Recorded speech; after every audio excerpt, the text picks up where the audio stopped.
Good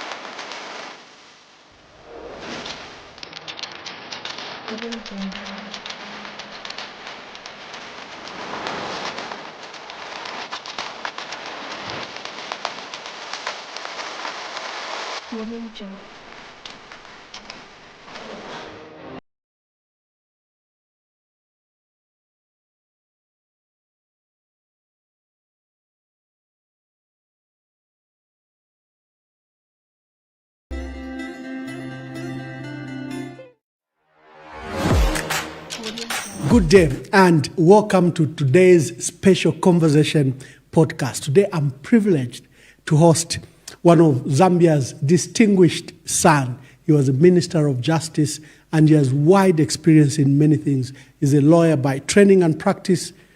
Honorable Wiynter Kabimba, State Counsel. Sir, welcome to today's conversation podcast. Thank you, Ambassador, and what a pleasure, to be invited to this wonderful program of yours. Sir, with your rich background, we cannot have a conversation about our country without you rendering your voice. What a pleasure. I've been seeking that you help us with, just looking at the issues that affect our country. Yeah. You have been, like I stated, you've been Minister of Justice. I think you've held very senior position for a long time in our country. And with your vast experience, people may not know who Wiynter Kabimba is. Just tell us about yourself and your early life. Okay. My early life actually starts in a small village in what is now called the Shibuyunji district. So originally, Mwamba district. It was hived out, out of Mwamba district in 2011 when the PF won. Okay. That has been my only retirement benefit from PF. It's the creation and establishment of Shibuyunji district. Yeah. And I said to President Sata, that if we could create a district and bring government closer, to the people in the Shibuyunji district who are there to travel, more than 100 kilometers to go to Mwamba, just to go and get a national registration card, just to go and access FISIP, to spend nights, in the open, in Mwamba, because of the bureaucracy associated with the FISIP. Yeah. And President Sata was very kind and magnanimous to actually say, because he knew the area, he knew, where Shibuyunji is, and he knew where Mwamba, so he was able to appreciate the distance. And it didn't even take him, more than a minute, to convince, that. So that is where I was born. Mm-hmm. I was born to a man and a woman. My father, Philip J. Kabimba, has his roots in Shibuyunji district. My mother is a bit different. My mother's father was actually Bemba from Pika district in Chief Mpumba's area. Wow. Her name is Mumbi Chanda. This is the name of my grandfather. My grandfather's name was Chirufya Chanda. Wow. So my grandfather emigrated from Pika, came into Lusaka, married my grandmother, called Musenge. And the two of them had 2 children. My mother, Mumbi, being the first one, and her young brother was known as Mutale, who died in infancy. And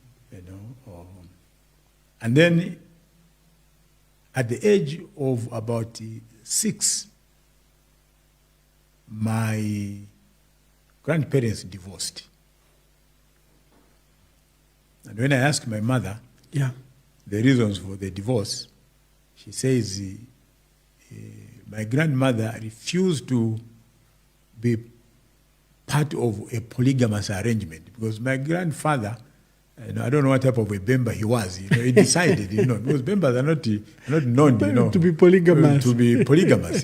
He settled in a community where there was polygamy. Then he got acculturized, So when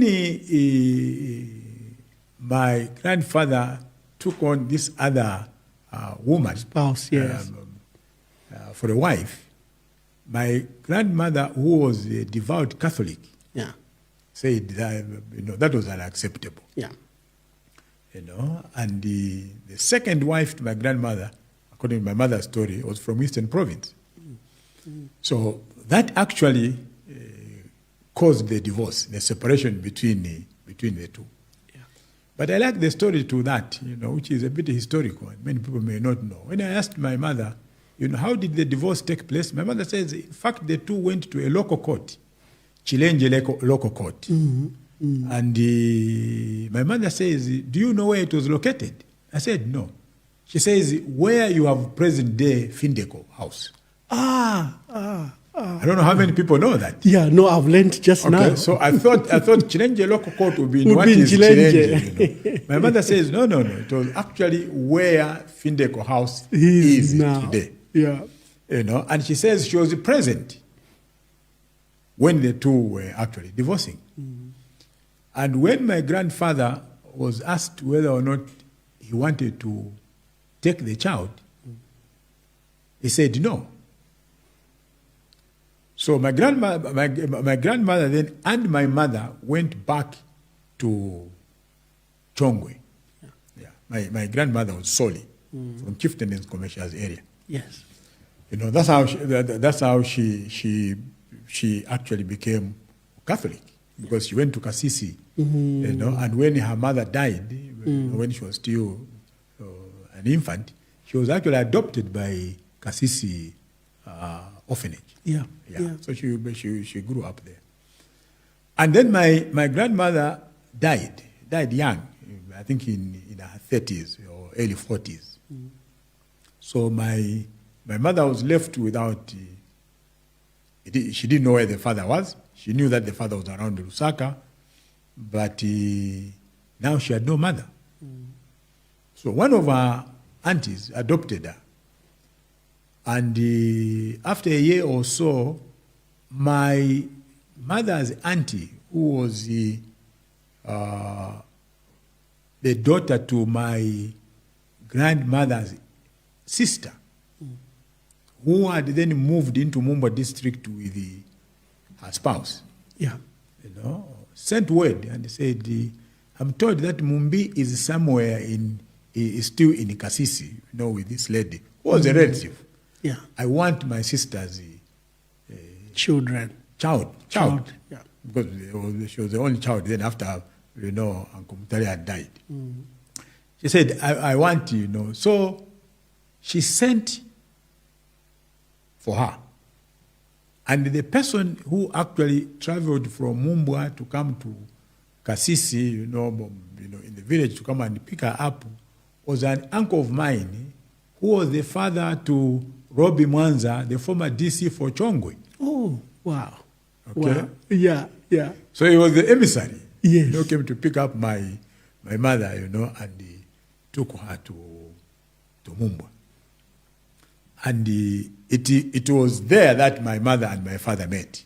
Again, after some time, yes. No, this is my father now. Yes. And my mother.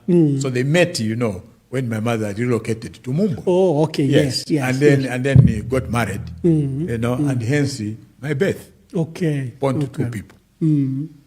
Okay, so I spent a bit of time with my grandmother. Okay, who was now my mother was the part of the family of this aunt of hers. Yeah. And in 1955, about December 1950, in fact, 2nd December 1955, my paternal grandfather, my daddy's father, died of a stroke. The theory they have in the village is that he was bewitched. Of course. But when I asked my mother, what happened, and she describes, that he was overweight, and that kind of thing. When he died, the mouth had twisted. So from the little knowledge that I have, I said, Mommy, nobody bewitched that man. He died of a stroke. And my mother says, no, don't ever say that in the family. You are going to annoy people. There are no natural deaths in the village. She said, you are going to annoy people, because that's what they know. And they even know, the cousin, who did that, and where I went to get the herbs from, and all that kind of theory. So, that is my grandfather was born here in Lusaka, in what is now Chilanga district. Okay. He was a devout SDA. So you will find that everybody in our family, including the extended family, is SDA except for me. Okay. So my eccentricity, doesn't start now. I've always been eccentric. I've always not gone with the majority. No, different, totally I've always been suspect of the majority. So that is my background. I went to a local community school. Okay, but before I did that, I had an uncle, a maternal uncle of mine. This grandmother of mine, who now is the guardian, of my mother, and one of her sons, Uncle Nelson. He dropped out of school in standard 3. Because the parents were indigent, they couldn't buy even just a pair of uniforms. But he had a book. A reader then. Yes. There were 2 readers during that time. There was one reader which was called the Shikwaze 1, and another one was Shikwaze 2. Okay, so from standard 1 to standard 3, the reader you had was Shikwaze 2. And then from standard 4 to standard 5, up to 6, the reader was Shikwaze 1. So he started from 2 and graduated into 1. So he had a copy of this book. And I took interest in that book. He is actually the one who taught me how to read. Before you even went into school? Before I even stepped a foot in a classroom. I learned how to read.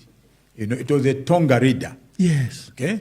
In Lozi, it was called the Ngwanyi. In Tonga, it was called the Shikwaze, which means eagle. Okay. Okay. And I think it was in all the major languages. The major languages now. There must have been one in Bemba, one in Nyanja. One in Nyanja, So, I started reading that book, and he would teach me how to read, and he taught me how to write A, E, I, O, U. Yes. And in order for me to read, I had to start from those basics.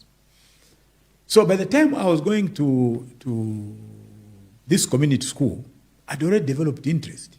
And actually my keen interest in books, has its roots in then. That. Yes, started then. I was just about 4, was thereabouts. So you remember when we were chatting on the phone, I said, for me, I can't read a book on Kindle. Yes.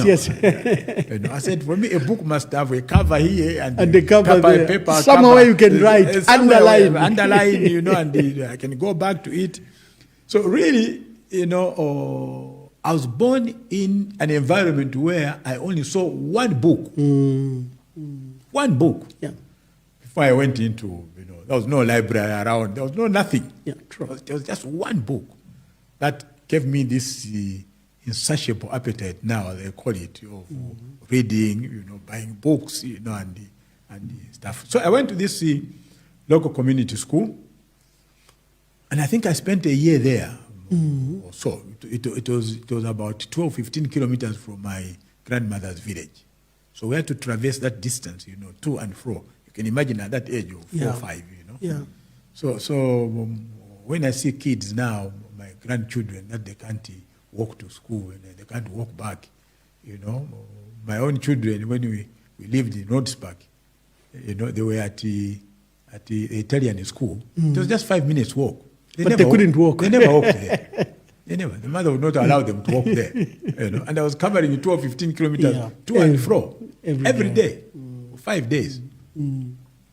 So my mother then divorced with my father and decided to remarry. The man she married got a job in Livingstone. So my mother came and said, I had to go with her now to Livingstone. Yeah. And she said, I still remember the conversation, she said to this teacher who was in charge of the local community school, that she wanted, me to be given a transfer form. And this guy says, but you see, we're not the ones that issue the transfer forms. They are issued by Shibuyunji Primary School. And this was like an outpost. Yes, a community school. The community school, yes. So the guy said, come tomorrow. And then the following day, my mother came and, then my mother just said, I can't accept this. She picked me up. Without the transfer form. So I went to Livingstone. She couldn't face the bureaucracy. No, she just couldn't stand it. So I went to Livingstone. I didn't have a transfer form. So I had to start again. Okay? So instead of going into grade 2, I went back to grade 1. Yeah. And because now I was above, I think 7 or 8, they had to reduce my number of years because then I would be against the Education For you to Act. comply, yes. Yeah, but then I got into school at a primary school. I think it's a secondary school now, basically, I can't remember, called Libuyu Secondary School. Yeah, Libuyu, yes. Yeah. When you cross from Maramba, you cross the Maramba River, and you are going east, there's a compound there called Libuyu. Yeah. So there's a school there. So that's where I formally got into school. So I did my grade 1, and I think grade 2, and then in grade 3 we moved out of that place. So I went back to Mwamba. And this Uncle Nelson, then got me enrolled, at a school called Ishikatende Primary School. Yeah. So I did my grade 3. In grade 4, my mother came again. She was now in Lusaka with her husband. Came again and said she wanted me to join her in Lusaka. Because then there were only 2 of us, my late brother, Vincent, and myself. So she says, we must come to Lusaka. And I remember the conversation very well, between my mother and the deputy headmaster, Mr. Likukela. Yeah. Then. And the deputy headmaster was totally against my relocation. Yes. Said this is a very good boy, very brilliant, You're disturbing his education. Why are you disturbing him, and that kind of thing. And my mother was insistent. Okay, so my deputy headmaster was like, it's your child. So I came to Lusaka. When we came to Lusaka, Ambassador, I kept on asking my mother, when am I getting into school? But I said, no, but you get enrolled, you get enrolled. And again, I remember the story very vividly. I went with an aunt of mine who was a cousin to my stepfather. We went to Bama Road Primary School, just here in Lusaka. And I was in the office when the head teacher said, no problem, we are going to give him a place in grade 5. So fine. I went and waited. The day when schools were opening, I reported with this aunt of mine. And we were kept waiting there. I still remember, I think, from morning up to about 14 hours, if not 15. Finally, the head teacher called my auntie into the office and myself. And the man says, look, I'm sorry, we don't have any place in grade 5. So this guy has to repeat grade 4. Now, I'd come out number 1 in grade 4 at Shikatende Primary School. Now I was being asked to go back to grade 4. And my aunt looked at me, and I just shook my head. I said, no, that's unacceptable. So we went back home, and that day I didn't eat. I still remember. I just boycotted dinner. And I said to my mother, this is your fault. The headmaster told you not to move me out of that. You must get me back tomorrow. My mother felt sorry for me because I didn't have dinner, that day. I refused to have breakfast, the following day. I actually applied the sanctions. That it is either you take me back home or I don't have food in this house. My mother felt sorry for me and gave me a meal and said, we are going today. Okay. So I got my first meal the following day. And we went back. And immediately we arrived there, the headmaster says, there's no way we can say no to this guy. Yeah. And when I was taken to the grade 5 class, I still remember, there was a new teacher, who had just joined the school. And I walked into the classroom, and I got a standing ovation from my class. All your friends remembered you. All my friends, So the new teacher was surprised. Yeah. Who's this famous why this famous guy who has just walked in, and everybody is applauding him, Yeah. So I settled down, and so that's how I continued from grade 3, grade 5, 6, up to 7. In grade 7, there was only one secondary school in Mwamba district. Okay? Like in many rural areas. Then. A cousin of mine had actually qualified from the same primary school to go to Mwamba Secondary School. The first one in the village. When I was going to school, Ambassador, I didn't know that after grade 7, there is going to school again. No, in fact, parents would say, no, he has finished school. Meaning you have finished grade 7. That's unbelievable. After grade 7, we put school in Yeah. Then we hear an announcement, one day in the assembly hall, that there are 6 pupils that have qualified to go to secondary school. Yeah. And they call their names, I think they were 4 boys and 2 girls. Yeah. And this cousin of mine, we lived together in the village, was one of them. So I said, wow. So he goes, there was another guy, 2 of them in the village, another guy who came from a Zimbabwean settler family. We had a lot of Zimbabweans who had settled in Mwamba and Central Province in general. And the Central Province here. So there are 2 of them. Yeah. My cousin Joseph and this guy called David. So they go for the first term, listen to the story, and then they come back. They are no longer wearing pairs of shorts. They're wearing pairs of trousers and white shirts. Yeah. I said to them, guys, where have you come from? So they start talking. They just want to be using English. They had learned a bit of French, in the first term.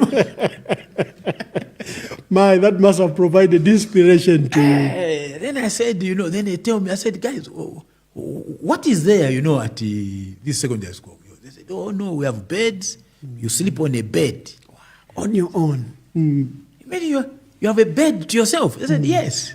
In the meantime, I'm sleeping on the ground. Yeah. Not even on the floor, but ground. Dusty.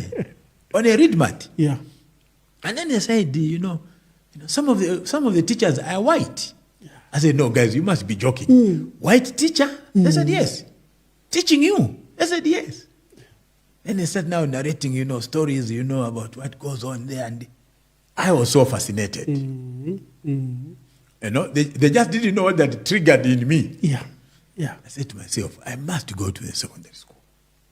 So when I got to grade 7, one afternoon, one morning, teacher, Mr. Mwanza, Gerard Mwanza, says to us, guys, tomorrow you are coming to make choices of the secondary school that you want to go to. You can go and consult your parents, but tomorrow we have to do that exercise because we have to send your forms. I think they used to send forms, yes, which carried, your character, and that kind of thing. They were very strict those days. Yes, yes. So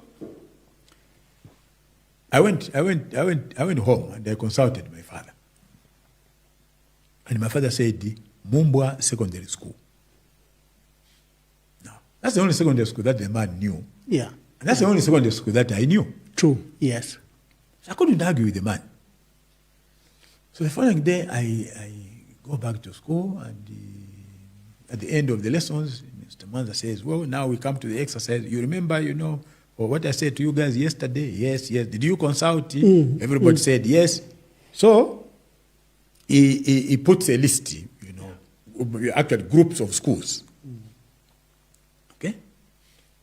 And for some reason, I'm fascinated by this combination of schools. It was Kafia Boys Secondary School, Mazabuka St. Edmund, and I can't remember the third one. Yeah. Just, by instinct, when my turn came, I put up my hand and said, Kafia Secondary School. Wow, not Mwamba. Not Mwamba. Not Mwamba. Yeah, yeah.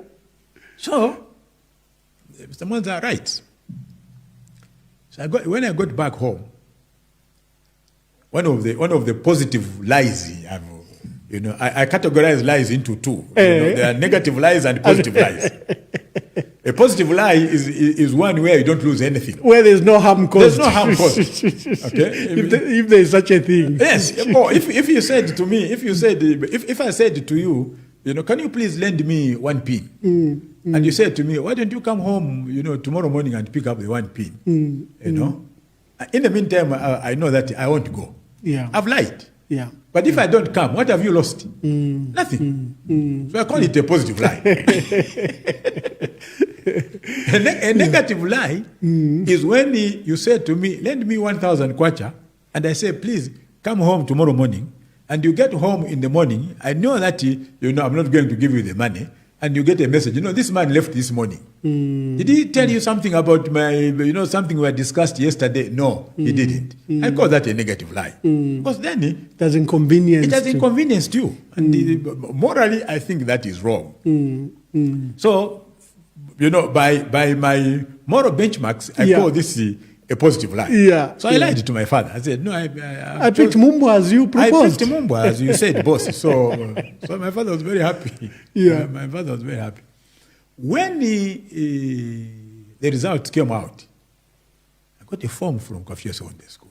Oh, you had done very well. You had even qualified. Yes. And Kafia had picked. Yes, he picked. And I was the only one from Mwamba district who qualified because the cut-off point was very quite high. Yes. Very, very high. And then my father asked me, but what happened? I said, I don't know. Yeah. How they shunted me to Kafia from Mwamba. So I then went, to Kafia Secondary School, and for the first time, I was confronted by, cultural shock. Yeah, multiculturalism there. No, first the shock First was culture. the first cultural shock was this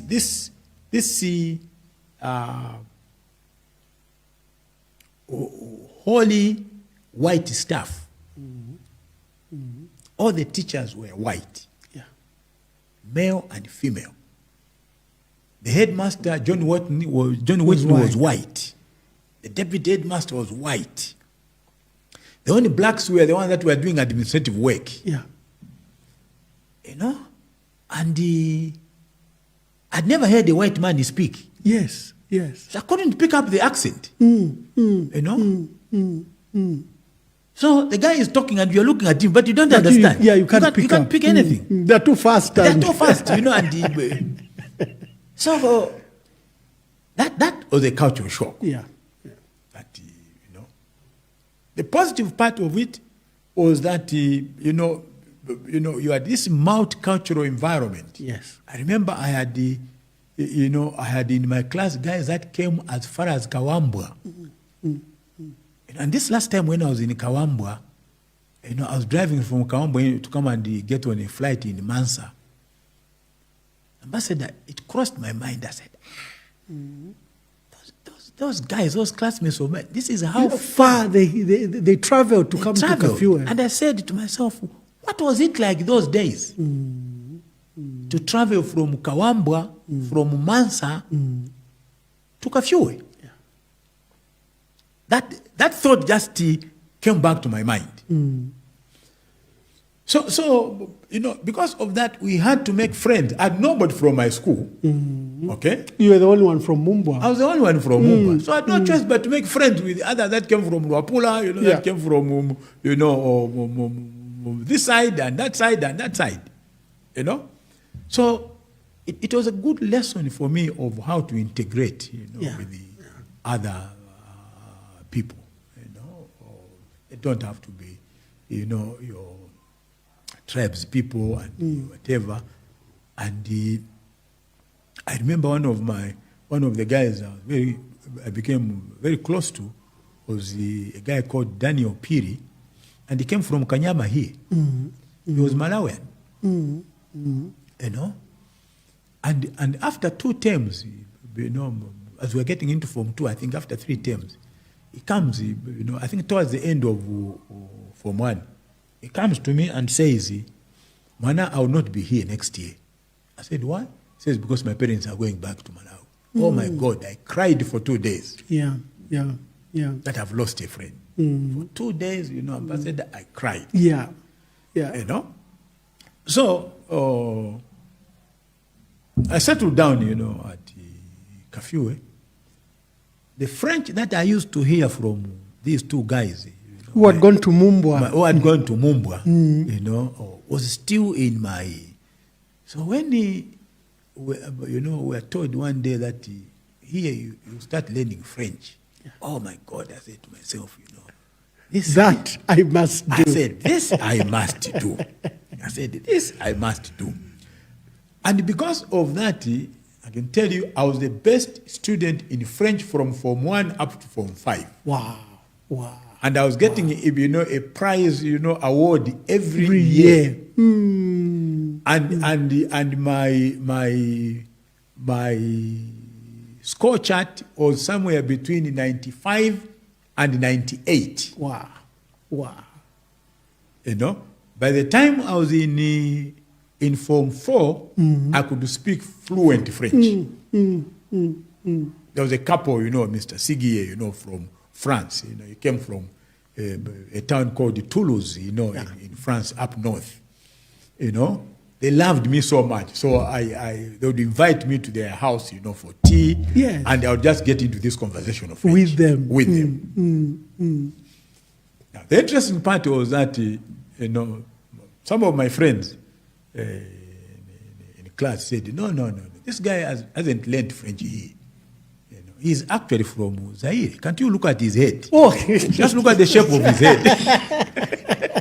He can't know this French this good. He can't be this good at French. Congo, this one is from Congo. Zaire at the time. Yes. Yeah. If you look at the shape of his head, it's actually Kasai-like, they said. They just couldn't give me credit that I was good at the language. Yes, they had to find something, to sort of bring me down.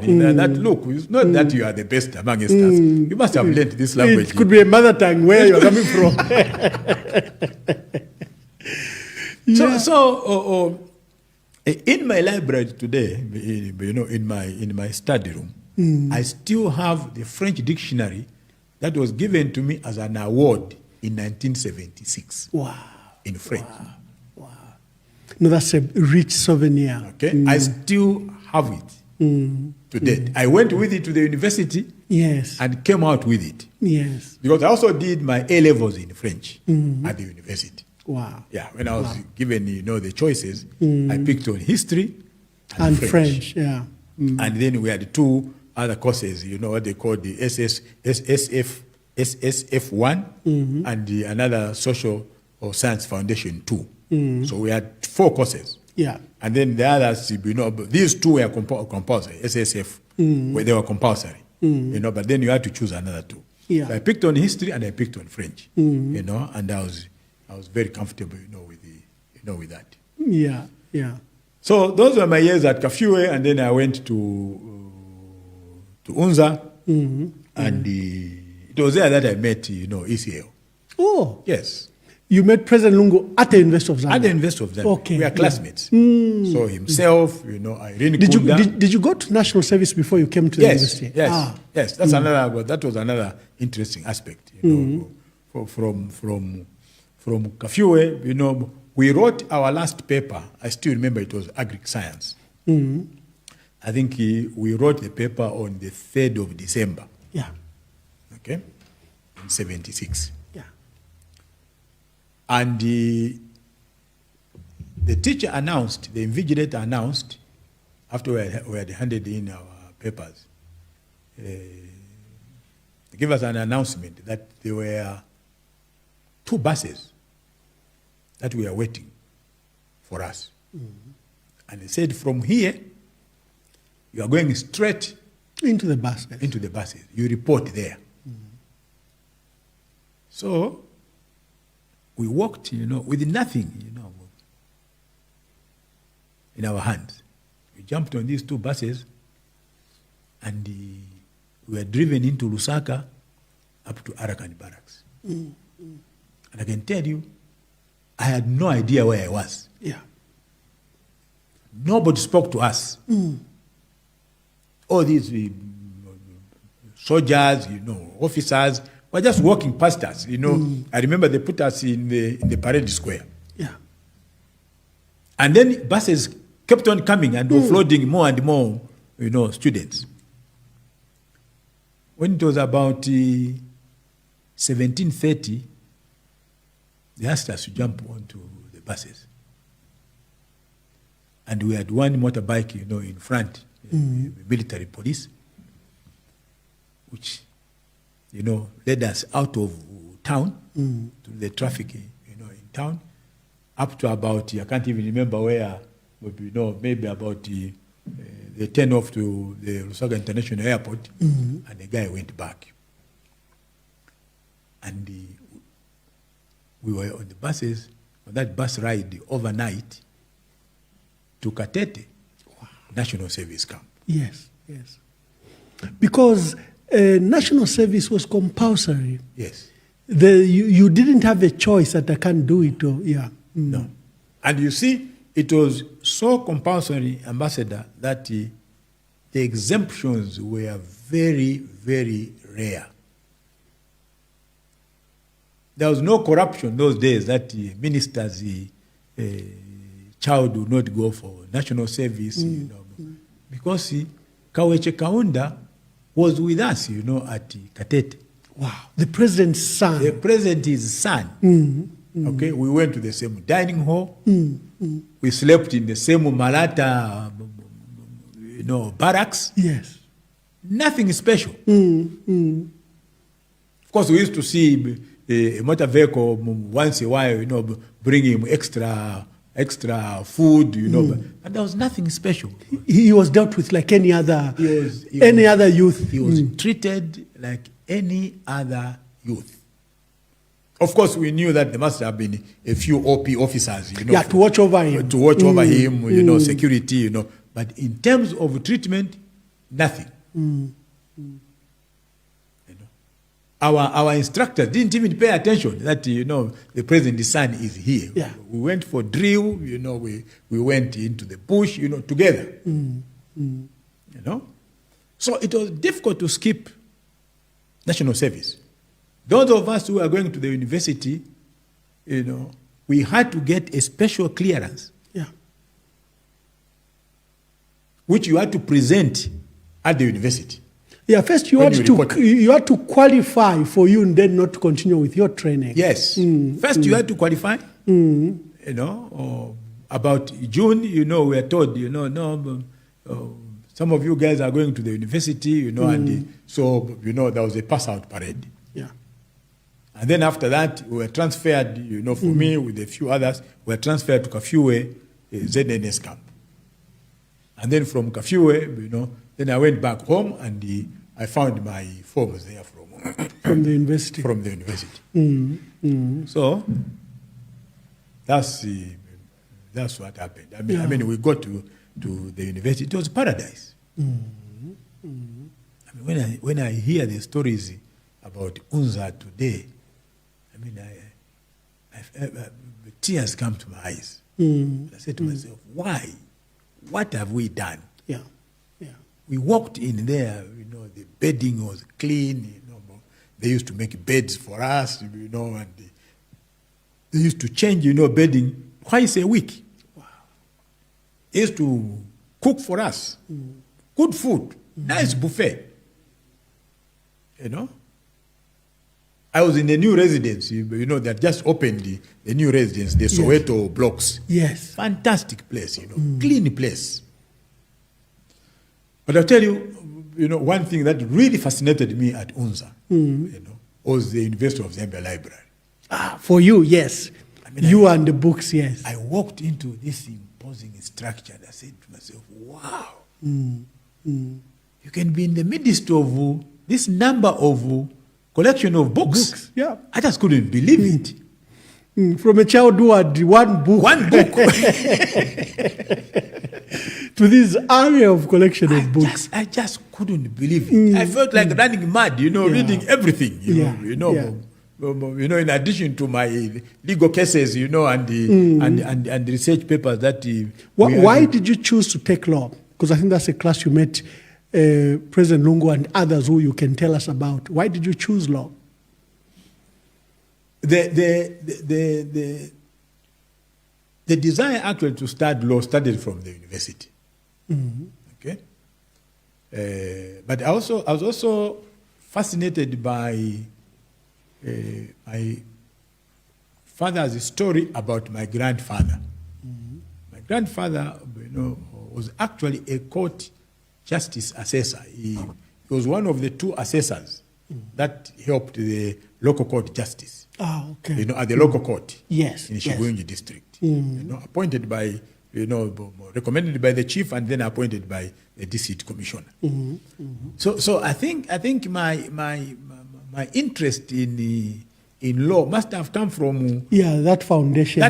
That story. Because my father used to say, my grandfather was very wise. Of course, like I've said, I didn't get to meet him. He was a very wise man. He was very respected, in the area. When the senior chief Shakumbira, was touring the area, he spent his days, at my grandfather's home.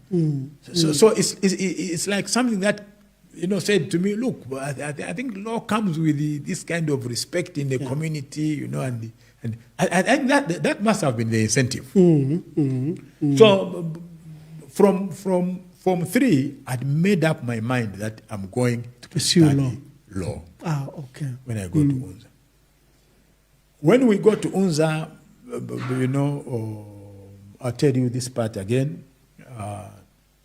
There was something that a notice which was put up on the board saying that all of us that wanted to go into the School of Law had to meet that afternoon in the lecture theatre. Yeah. There were some forms for us to complete. And we walked into this lecture theatre this afternoon, and I looked around. There was more than 300 of us, and they only wanted 30 to get into the School of Law. And I said to myself, Wynter, I don't stand a chance here. But anyway, just give it a try. Yeah, yeah. You already have forms in your hands, just complete them. You know? But anyhow, you know, that then introduced what they call the quota system, okay, at UNZA. Because the other schools had complained, you know, that all the best students in first year seem to go to the sciences. To the sciences, you know. So they introduced a quota system and gave, you know, economics so many. You can only take in so many. You know, law, you can only, you know, take in so many, and that kind of thing. So that year, they only wanted 30 in the School of Law. That's how competitive it was. It was. You know, and when we were about to open, I remember I was in town. I'd come from the village. You know, my father used to run a hammer mill. Okay, so he sent me to come and buy some diesel. Yeah. And I met a friend of mine who was also, you know, a first-year student. Now we are going into second year. And he said to me, "Congrats." I said, "What?" He says, "You've been accepted, admitted to the School of Law." Wow. I said, "No, you must be joking." He says, "Yes, I saw your name." I didn't believe him. Yeah. So I went back home. I didn't even tell my father about it. So the day when we opened, I got to campus about 16 hours. And I was told that the names had been put up at the law school notice board. Yeah. And I just said to myself, I'm not going there.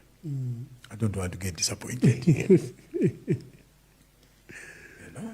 About 19 hours, I said to myself, Wynter, but what difference will it make? Yeah. If it is bad news, you might as well get it now. Face it. Face it. You know? So I walked alone. I didn't even want to be accompanied by anybody. I walked alone, you know, to the floor, you know, of the School of Law building. And I looked at the list. First, I just glanced. I didn't even read the end names. Yeah, I just glanced from top to bottom because I was so scared, you know. Then I decided, you know, to go line by line. Line by line. And there was my name. I tell you, out of this great joy that I felt that day, I didn't go to the dining room for dinner. Wow. I just went back to my room. Yeah. Took a shower and went to bed. Yeah. I was so happy. Yeah. So that's how I got into the School of Law, where I met, you know, ECL, you know, Irene Kunda, George Kunda's the former vice president. Yes. You know, Professor Munalula, the president of the Constitutional Court now. Okay. And our dean was Munandulo. Oh, okay, Professor Munandulo. Professor Munandulo, Professor Mvunga, you know, our lecturer, you know, in land law, you know, and were the few non-Zambian black lecturers, you know, a few of them actually came from Uganda that ran away from Amin. Yeah, true. But very good guys, very committed. Very smart guys. Yeah, I remember Makerere University is one of the oldest universities in Africa. Yes, you know that I was reading one day that Makerere University has something like 40,000 students. I couldn't believe it. 40,000 students. And the university can still run Yeah. And we are failing to run a university, 2-3 public universities of something like 5,000, students. I said to myself, South Africa is able to run 26 universities. Yeah. You were there. Yeah. And everything is running properly. So anyway, that was another experience. It was during the time of the leftist movement, as you remember, during the time of the Cold War. Yeah. So we had these lecturers, exerted a lot of influence, on us academically. Yeah. Okay,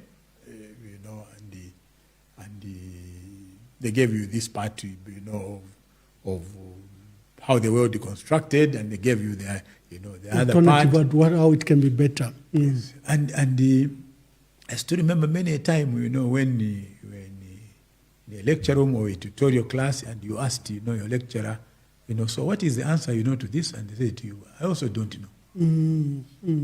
I wish I knew. I also don't know. Yeah. And you say to yourself, lecturer says Zibanai. What they meant was, go and read. Yeah. Okay. Structure your argument, and if you can support your argument, form your opinion. That's the answer. That's the answer. It's not a one-track thing. It's not linear. It's not boxed. No. No. So it was a very good environment during that time. It taught you how to think. Okay, the tools to use to think. The only thing they didn't teach you is what to think. Yeah. Okay, but how to think, they taught you. Okay, how to construct, arguments, that they taught you. How to make references, and critique other, they taught you. Yeah. How not to believe everything that you read, they taught you. Okay, but there's always one version, to everything. Yeah. Okay, but what the, in the leftist parlance, they call, the dialectics, Yeah. Everything has an opposite side. So UNZA was quite interesting, and in October 1981, I graduated from UNZA, but before that, in 1979, I found myself somehow, I can't even remember exactly how I ended up at Lusaka City Council and got a vocational employment job. Your internship? Yes. Okay. And there were a few of us, I think 3 or 4 of us, and we were paid something like 3 kwacha every month. Yeah. Okay, and that was a lot of money for a student. Yes. We even saved a bit, when going back to the university, where our monthly allowance was 37 kwacha. Okay, 37 kwacha was the monthly allowance. Wow. Okay, and then we had a book allowance of something like 30 kwacha a year. And I can tell you, we couldn't even finish 30 kwacha a year. So we went and bought all our law textbooks from 30 kwacha. Yeah. And even left some change. When you wanted, to get a pen, you just walked in there. There was a card, for you, but you picked a pen and some books, and you put them on the counter. You pulled out your ledger card, and then debited. Yes. And you walked out. Yeah. That was what free education meant. That was free. You just walked in and walked out. Yeah. Okay? So I went to the council, and I got this vocational employment, and then I went back. 1980, we closed. I went back again, and I got I got the same, reception. So in 1981, when we graduated, I had nowhere to go now. I had to find a job. And I didn't have any relative, a privileged position, to get me a job in the parastatal, whatever. So the late Pikiti, you remember Matthew Pikiti? Yes. The old man. He was at cabinet office. He was at UNZA mature age. Yeah, yeah. So he said to me, I'll give you a note. You take to somebody tomorrow, and they'll give you a job. And you know where he was sending me? Red Brick. Wow. Wow. Meaning you joined the intelligence service? Yes, meaning you joined the intelligence. Maybe I'd have been a DG today. Yeah. So I got that note, went home with it. I used to stay with my uncle in Ilwala Stage 4A.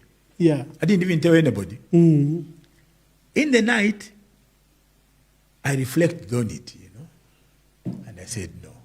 Oh, you knew where you were being sent, isn't yes, it? Yes, I knew. I knew where I was being sent. What I didn't know all this time was that Matthew Pickett himself was from the intelligence. Yeah. Okay? You didn't know they are very integrated into various professions. Very. When you asked him, he says, I work for cabinet office. Yes. Okay? That's all that they told you. So the following morning, I actually walked past, the Red Brick. And I said, let me give it a try at the council. Because I've worked there, during my internship. Yes. Yeah. I said, let me go back to the council. So I went, to the council. There was this Pakistani expatriate who was heading the department. And he said to me, you are welcome. So they got me on what they called the temporary employment. Yeah. I said, this is good enough. So that was about the end of October, early November. And in December, I received a letter of appointment from the Public Service Commission.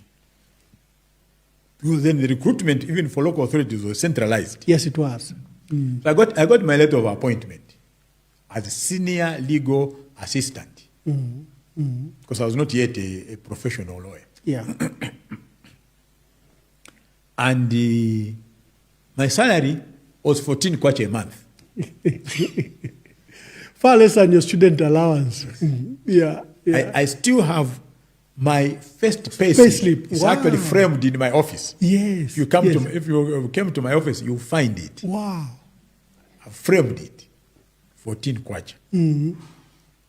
I remember one day when I asked the boys and girls that work with me at the office, I said, come and see this amount. This was my salary. They couldn't even read it properly. Yeah. I said, is this 14,000? I said, no, read it properly. Kwacha. Is this 1,400? I said, no, read again. Because they couldn't just conceive 14 kwacha as a salary. Yet, But that was adequate to see you through the month. I even used to save. Yeah. When I was a bachelor, I couldn't finish 14 kwacha. Yeah. I couldn't finish 14 kwacha. Yeah. Okay? I didn't drink, I didn't socialize, So 14 kwacha was a lot of money. A lot of money for me. Yeah. Yeah. So that is how I started my career now in local government. Yeah, because many people then remember that you rose, I think you became a town clerk for Lusaka, and I think one town on the Copper Belt, that's where you served. Kitwe. Kitwe, yes, Kitwe. yes. It is actually at the Lusaka City Council where I came to meet Michael Sata. He was governor. He was a councillor. Oh, first he was a councillor. For a word from Kablonga, Yes, I don't know what it was called then. Lubwa Ward. Lubwa Ward, yes. He was a councillor for sorry, it was Kabulonga Ward. Yeah, Lubwa Ward is in Woodlands. He was a councillor for Kabulonga Ward. He had been vetted by KK twice just to become a councillor. Because it was a one-party state, and the party authorized candidates to stand. You just couldn't stand. No. If Kaunda thought you were reactionary or you were bad out of the system. Then you couldn't get into the system. So he had tried twice, even just at that low level as a councillor. At that, as low level as a councillor, he was vetted twice. And the third time, because of his resilience and persistency, he was accepted. How did you strike up the relationship out of all the councillors? Well, he started, in 1980 he was a councillor, and then he became member of parliament in 1983. Okay? He then became member of parliament. He replaced Maxwell Sibongo, who was member of parliament for Kabwata. And 83, 80, then he was mayor MP and also a councillor. Yeah. Okay. Because MPs are part of yes. the local government. So in 85, I think, he won his second term as MP. He was readopted, and then he won. It was after that Kaunda appointed him governor. Okay. So then I started working with him directly, because you had been at the council. Yes, I've been at the council. I was in the legal department, and Michael Sata was very particular about the legalities, of decisions, So every time I would shuttle between my office, and my boss's office, the head of the legal department, and the governor's office. Okay? So that's how we struck the relationship. Okay? So I rose with Michael Sata, and he rose with me. Yeah. Okay? So because as governor, he did a lot. I think that's where his foundation in national politics was when he was governor. Yes. His nickname of King Cobra, man of action, came from actually that era at the council. That's how. I was telling somebody 2 days ago, I said, all those flower beds you see in front of State House, they were done by Michael Sata as governor. The whole of that place was just dry before Michael became governor. And when he became governor, the first place that he wanted to beautify was the frontage of State House. And he would actually drive there, and go and supervise council workers from the Parks Department. Yeah. Okay? So the beauty that you see in front of State House, has never drastically changed from the days that nothing beyond what Michael Sata did, as far as I'm concerned, except for a few palm trees there. Yeah. Okay? So it was that, the guy had a lot of drive. Because, he was doing structures, for example, like the 2 flyover bridges, the 3 flyover bridges. Those would naturally be done by central government. Yes. But I'll tell you the story of the flyover bridge, the Zesco one. The Zesco one, it was triggered by an accident. A cyclist was knocked down, run over by a goods train. And the following day, Times of Zambia screamed the headline that the cyclist, had been run over by a goods train, and he had died. And Michael called a management meeting and said, we can't allow this as a city. We need to put up a bridge there. And he tasked Emmanuel to go and work out the budget for the bridge. And he said, tomorrow morning we meet again. We met the following day. The amount was 12.5 million. Watch, then. Yeah, far beyond what probably the council could afford. Exactly. So then he says, okay, Zambia Railways, whose train, ran over this guy, must contribute to the construction. Wow. He says. Very innovative. Yes, very, He says, we can't bear the cost. This cost alone. So he picks up, the land for the receiver, and he calls Emmanuel Hachipuka. Who was MD at the time. MD at the time in Kabwe. Resident in Kabwe. And he says, I want you in my office tomorrow morning. So Mr. Chipuka drove to Lusaka and we had another meeting at 8:30 sharp. Yeah. Then he says to Emmanuel Chipuka, I have a budget here of 12.5 million kwacha for the construction of the bridge. Yeah. Because your train ran over, that poor man. And this may repeat itself again and again. And I can't allow this to repeat itself. Then he says, and we're all sitting, then he says, here in the council, we already have 6.5 million kwacha. He had 0. Did you have 0? He says, so, by tomorrow, I want to receive a check from you for 6.5 million kwacha. Yeah. Tomorrow. There were no transfers those days. No. So it had to be you had to cut out a physical check. You had to cut out a manual check. So, Chipuka said, yes, sir, I've heard. He says, go now. I expect a check from you tomorrow. Yeah. Then Chipuka left, and then he says to us, you see, I've raised half their money. It's your job to look for the other. Yeah. He says to Manas Sinkolongo, who was the director of engineering, he says, can you start mobilizing now? Wow. Equipment to get on site. Wow. So the pragmatism is what Mr. Sata was.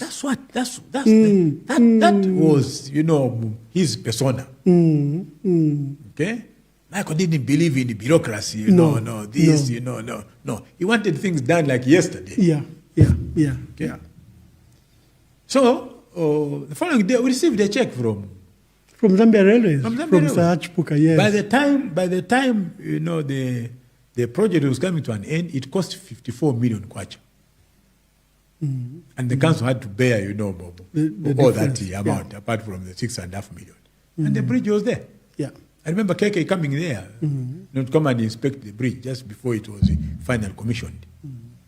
So that was Sata's drive, and easy. But you see, his argument was, there is no way that poor man can die in vain. We must use his death to save other poor people. Yeah, true. He argued. Okay? So it was from that background that I struck this relationship, with him, for some reason, So by the time people are seeing you with President Sata in PF, many didn't know that history, that you worked together at the council. No. I was, in 1991, after MMD won. Yeah. And they say you were a very difficult town clerk. That's what everybody says. Because you are a man who sticks to regulations, who sticks to, and who can never be intimidated. No, and I learned this from Michael Sata. Okay, I'll tell you part of that later. But in 1991, first when MMD was formed, I refused to buy an MMD card myself. I said I didn't. Were you UNIP?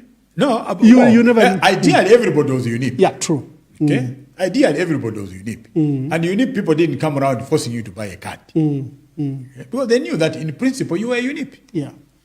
Okay. So when the groundswell of MMD was building up, and UNIP was really losing ground, there was so much panic in the council. Arabi then he had left, and the Keno, Mwamba came in, all the way from Isoka, and the atmosphere just changed. Yeah, it was so existential, if you want. The government needed to survive, and there was a real threat. The government needed to survive, but also you had to wake up your options. What if it loses? Yeah. You know, what if MMD, you know, forms government? You know, so there was a lot of panic. You know, and everybody was buying MMD cards, you know, privately, you know, clamoring. You know. I refused. I refused myself to buy an MMD card. And I remember some of my colleagues, you know, saying to me, you know, but you know that you will lose your job. You know, when these guys win, if they win. How come you're not excited about the MMD like everybody was? That's the problem. You know, that explains my personality. You know, that I've never believed in the majority. Ah, okay. Okay, so that's part of my personality. When I see people going, you know, rushing for something, I step back and try to understand what it is all about. I don't join until I've come to understand what the whole thing is all about. Okay? So that defines my personality. That's it. So when everybody was buying, was buying cards, I refused myself. And I was being told, you know, that you'll be the first one to be fired. You know, I said, it is okay. I don't want to do something that I don't believe in. Let me be fired. Let me get fired from employment. And I never bought a card. MMD. Until 1994. Wow, 4 years later. 4 years later. The government had even settled and... The government had even settled, you know, and that's when I bought a card. MMD. For MMD. And I was MMD member very, very briefly. Very, very briefly. Yeah. You know? But then in 1991, I think November after the elections, MMD wins in October. Michael Sata is appointed the first Minister of Local Government, you know, in a multi-party system. So one afternoon like now, he calls Emmanuel and myself, and we go to his office and he says to us, guys, I've tried to transfer both of you from Lusaka. Emmanuel, you are going to Ndola as acting town clerk. Wynter, you are going to Kitwe as acting town clerk. Yeah, I went quiet. I said, no, nile kachito. And he said, go, your letters will follow. Yeah. When he walked out, he jumped into the car and I told Emmanuel, me, I'm resigning. Said, I can't go to the copper belt. I've never lived on the copper belt. So the best is I just quit. And Emmanuel Chenda pleaded with me. He said, don't do that. You know, this is a new government. You'll be misunderstood. You know, they may, you know, or complicate your life. You know, you may be victimized. You know, and so he really persuaded me to take up the appointment. That's how I ended up in Kitwe. You know, so I go to Kitwe. And I'm dropped in the middle of, there's nobody I knew in Kitwe, you know, except for a few guys like William Nyirenda. You know, I didn't know. The lawyer, yes. Yes, State Counsel William Nyirenda. So, but you see, life is so interesting that it turned out that I fell in love with Kitwe. I found the people in Kitwe much more friendly than the people in Lusaka. You know? I really found the environment very, very, you know, amiable, you know, and good. To the extent that when I was being transferred back to Lusaka in 1992, I resisted. Because you had fallen in love with kids. Yes, I resisted. And you know, the guys like late Lemmy Chipiri. You know, the minister of the Lion of Kitwe was MP for Kamfinsa. Oh yes, the former boxer. Yes, the former boxer. He just walked into my office and said, "Fish village ticket." I said, "I'm done." They were Lusaka.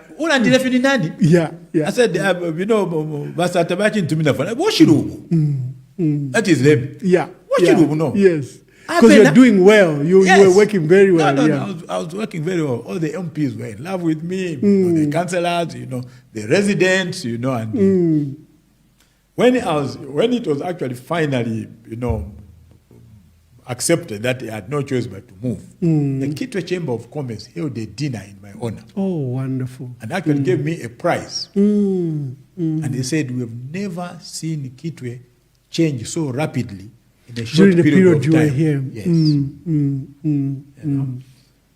So when people say I was a difficult town clerk, I'll tell you what I believe in myself is that there can be no progress where there is no discipline. True. There can be no progress where there is no order. No, in fact, the issues arise in Lusaka, where there are politics that we're now trying to interfere with your work as town clerk. Yes. Yes. And I'll tell you, it's not even politics. It's actually the issue of corruption. The difference between late Benny Mwinga and myself was not the politics. It was corruption. It was corruption. I was refusing and resisting being used as a pawn, in the game. Yes, in the game of politics. Okay. And the whole story started from that corner plot. If you know the corner plot by Chawama there, Kafue Road. Yeah. And then the corner plot there, where there is what is that building called? Odis. Where there's Odis. Odis, the corner there. That plot was allocated to somebody. I didn't even know myself how it was allocated to a Zambian guy. And Benny Mwinga phoned me one day and says, I want you to withdraw this plot from this guy. I said to him, I don't have the powers to withdraw a plot from somebody who has been allocated a plot by the Commission of Lands. Yeah. And he says, no, but you have to do it. I said, no, I can't, Minister. I said, I can't. Okay? So somehow, wangled his way around and he ended up, getting that plot withdrawn and given to Odis, who was his friend. And Odis himself later became my friend. Yeah, true. But that was the problem. The second problem was that he got a company from the UK to come and sign a contract for the supply of refuse trucks, second-hand refuse trucks. Yeah. So I'm out of the country. I think I was in Canada attending the IULA conference, the International Union of Local Authorities conference in Ontario, in Canada. When I got back home over the weekend, on Monday morning, I find a memo from Fisher Mari. Fisher then was the mayor. Your mayor. I find a memo from him in which he says there is a meeting at the ministry tomorrow where we are going to sign a contract for the supply of refuse trucks to Saga City Council by this company. So I looked at I got instructions from the minister. So I asked him a question, where is the council resolution?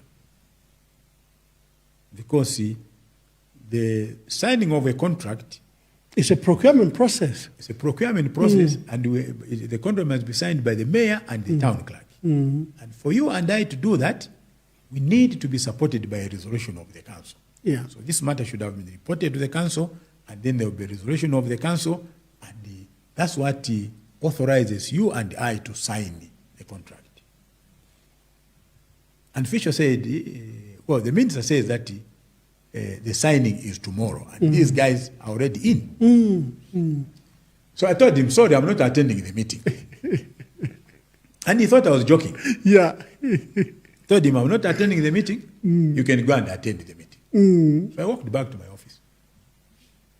Following day, I think the meeting was scheduled for 14:30. They all gathered there, and I'm not there. Key person, the town clerk is key. So I get a call, from the minister's secretary.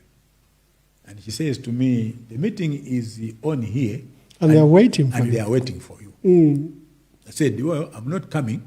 Ask the mayor. I told him yesterday that I'm not coming for that meeting. Penny was very annoyed with me. I can imagine. And he never forgave me for that. And because of that, the meeting couldn't take place. Yeah. Proceed. So, then I think between him and Fisho, Mwali, they must have decided, let's get rid of this guy. Otherwise, we won't make the progress. Yes, things will be difficult. They didn't say I was a bad worker. No. In fact, you're demanding for correct things. Yes. They didn't say let's get rid of him because he's a bad worker. You know? Or then I also didn't know that in the background, Penny Mwinga had been taking reports about me to the president. Frederick Chiluba at the time. To FTJ. So, and I think he managed to convince FTJ that he must get rid of me. Yeah. So the first attempt was that he would send me into the Foreign Service. So when the rumor came around, I said to the person who gave it to me, if it is true, go and tell them that I'm resigning. I'm not prepared to go into the Foreign Service. Yeah. Then I think they decided, let's just get rid of him. Now, you remember the time when the FTJ used to go around, government departments, offices, and stand outside and wait for those that would come after 8. That's what he did. So, they pick on Lusaka City Council for this particular day. Now, and the intelligence he had received was that I never got to the office at 8. No. Okay? And my argument was that I always worked up to 20 hours. Yeah. And I also worked even over the weekend. So I didn't feel guilty. Not to even report at 9 or 10. No, 8. 8:15 was like, the latest I could arrive at the office. But then I could sit, Ambassador, the earliest I left my office, the number of years that I was town clerk was 20 hours, 21 hours. My wife had to push dinner time to wait for me. So Chiluba had received this intelligence that if you just want to catch him, if you want to catch him, you won't be there at 8. So they scheme this. As God would be on my side, one of Chiluba's aides had a sister-in-law at the council. So he sends his driver to come and alert his sister-in-law. Don't be late tomorrow. Don't be late. Don't get to the office late tomorrow. The president will be here. So this lady goes to one of the ladies who was an elder sister to a friend of mine. And tells her, "Mavela nkani meni chitika mailo. Mailo ba president babwera mailo. Town kale mailo aenda." So this lady, after she got the information, quickly rushes to you. Upstairs to my office. And I was just about to leave the office. My secretary walks in and says, "Sir, this lady would like to see you." I said, "Beatrice, I'm heading out now. I have to go for lunch." And she said, "No," she says, "just 2 minutes." Now, she was like an elder sister. Yeah. I said, "Okay, but ask her to come in." So she walks in and she says to me, "I'm sure you have already heard about this." I said, "What is it?" She says, "Chiluba is coming tomorrow." I said, "He?" He said, "Yes." I said, "No, I haven't heard." I said, "Who told you?" She gives me the name of the lady. I said, "But who told that?" "No, the aide sent, the Mulamu sent a driver to come and whisper to her." So I said, "Okay." So I went home. In the afternoon, just before knocking off, I intercomed all my directors. Yeah. I didn't want any one of them to get into trouble. And I didn't want to only save my skin. Yeah. I told them, guys, tomorrow we have a management meeting at 7:30. So I expect all of you to be in my office at 7:30. Yeah. So yeah, okay. So you didn't tell them that they No, I didn't tell them. Yeah. I didn't tell them. I just said, there's a management meeting, urgent management meeting tomorrow, 7:30. Everybody must be in the office, and then I'll intercom you to ask you to come. So everybody was in the office. So at about 8:05, my secretary comes in and says to me, "Sir, the president has arrived." I said, "Where is he?" He says, "In the new wing. The one that faces Independence Avenue?"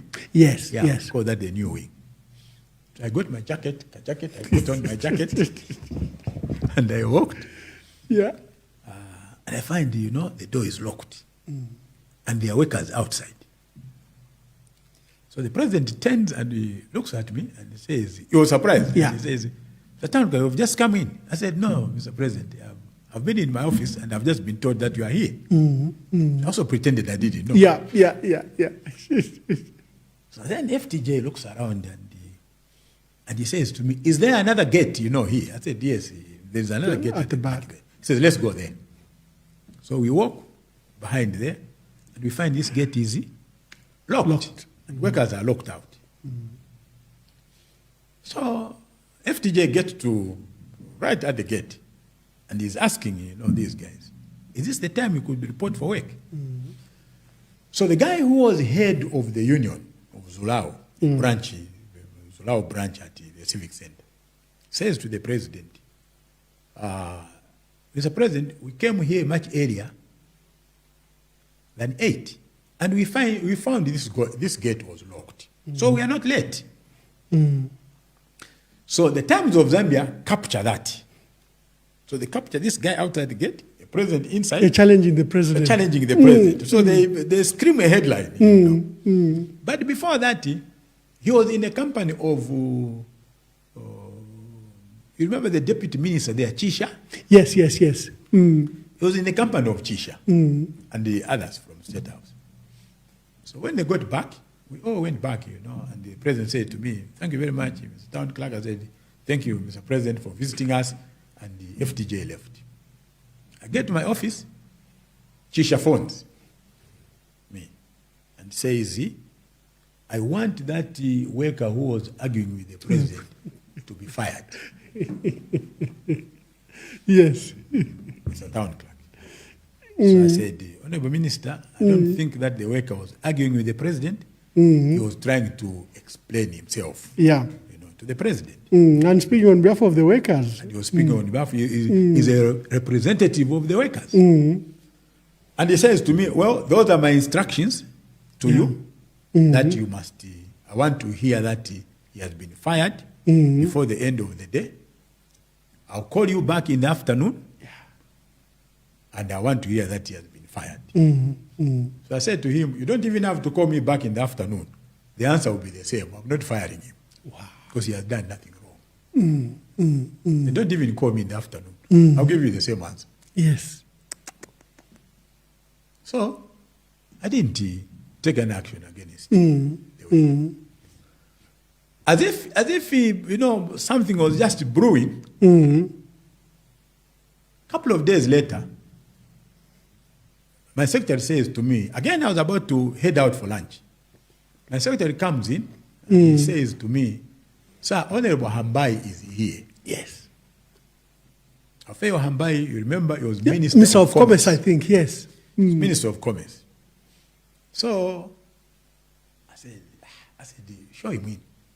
So the guy walks in and I look at his face, he's looking pensive. I said to myself, what has happened? Now, his story was that he had a firearm blue book in which were endorsed 4 of his firearms. Yeah. Nothing wrong, with that. But then what he did, he had come to the revenue hall in front there to renew his licenses. licenses. Now, what does he do?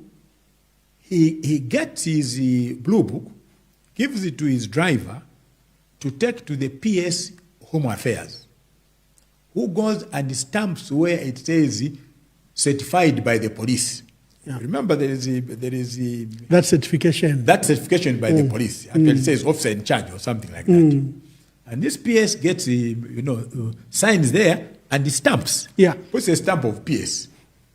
And he gives back the driver, the blue book. So when he presented it at the counter, the firearms section, yes. Section, the lady looks at it and says, "No, sir, this certification is defective." And the man says, "What do you mean it's defective? This has been done by the PS." PS, yes. At Home Affairs. At Home Affairs. The boss of police. The boss of police. And you are telling me this is... So he grabs, the blue book from and walks up to my office. Yeah. And I ask him to take a seat. And he says to me, "You have a girl in your revenue over there who doesn't know what he's doing. Okay? Here's my blue book. I have 4 guns here, and I've come to pay." And she's refusing to renew. And she's refusing to renew. So I said, "But what is the problem, sir?" And he explained. He says, I sent this to the PS Home Affairs, and he has stamped it, and he pushes the blue book, across to me. So I look at the blue book, and I said to him, "The officer is right. Wow. The PS is wrong." And he says, "What do you mean?" I said, "Well, sir, you can see here, it says it's certified by police. And the PS is not a police officer. So he's a wrong person to certify this." Then he says to me, "Now, don't waste my time. Just tell me, am I going to license, my firearms or not?" So I said, "No, sir, not with this blue book and this certification." So he grabs it from me, walks out and bangs it. Yeah. Goes and calls Michael Sata and says to Michael Sata, "Where did you get this town clerk from? Where did you get him from?" Now, Michael Sata knew me very well. Yeah, of course. That I stood for things that are correct and right. So he says, "Okay, I'll talk to him." So he calls me. I said, "No, you wanted me to do something illegal." Yeah. So I refused. He hung up. So I had all these events, That they characterize that you are difficult. That is what people mean. Yes, I see. Okay?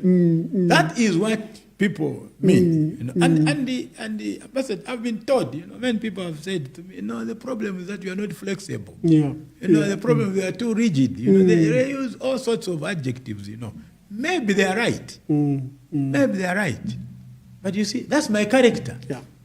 No, principle is important. That's my character. Yeah, that's principle. I wish I could change. Yeah, principle is important. Okay. Honorable Wiynter Kabimba, you can be on this conversation without just dedicating a few minutes to your life and times with President Michael Sata before we come to review the president. I think the country knows that you had a special relationship with President Michael Sata. You were his Minister of Justice. Before that, he had appointed you Secretary General of the party. You are among the few, I think, politicians that were honored. You were given the Order of Distinguished Service by President Michael Sata. And for us, that is right and right. We think you were a breath away from the presidency.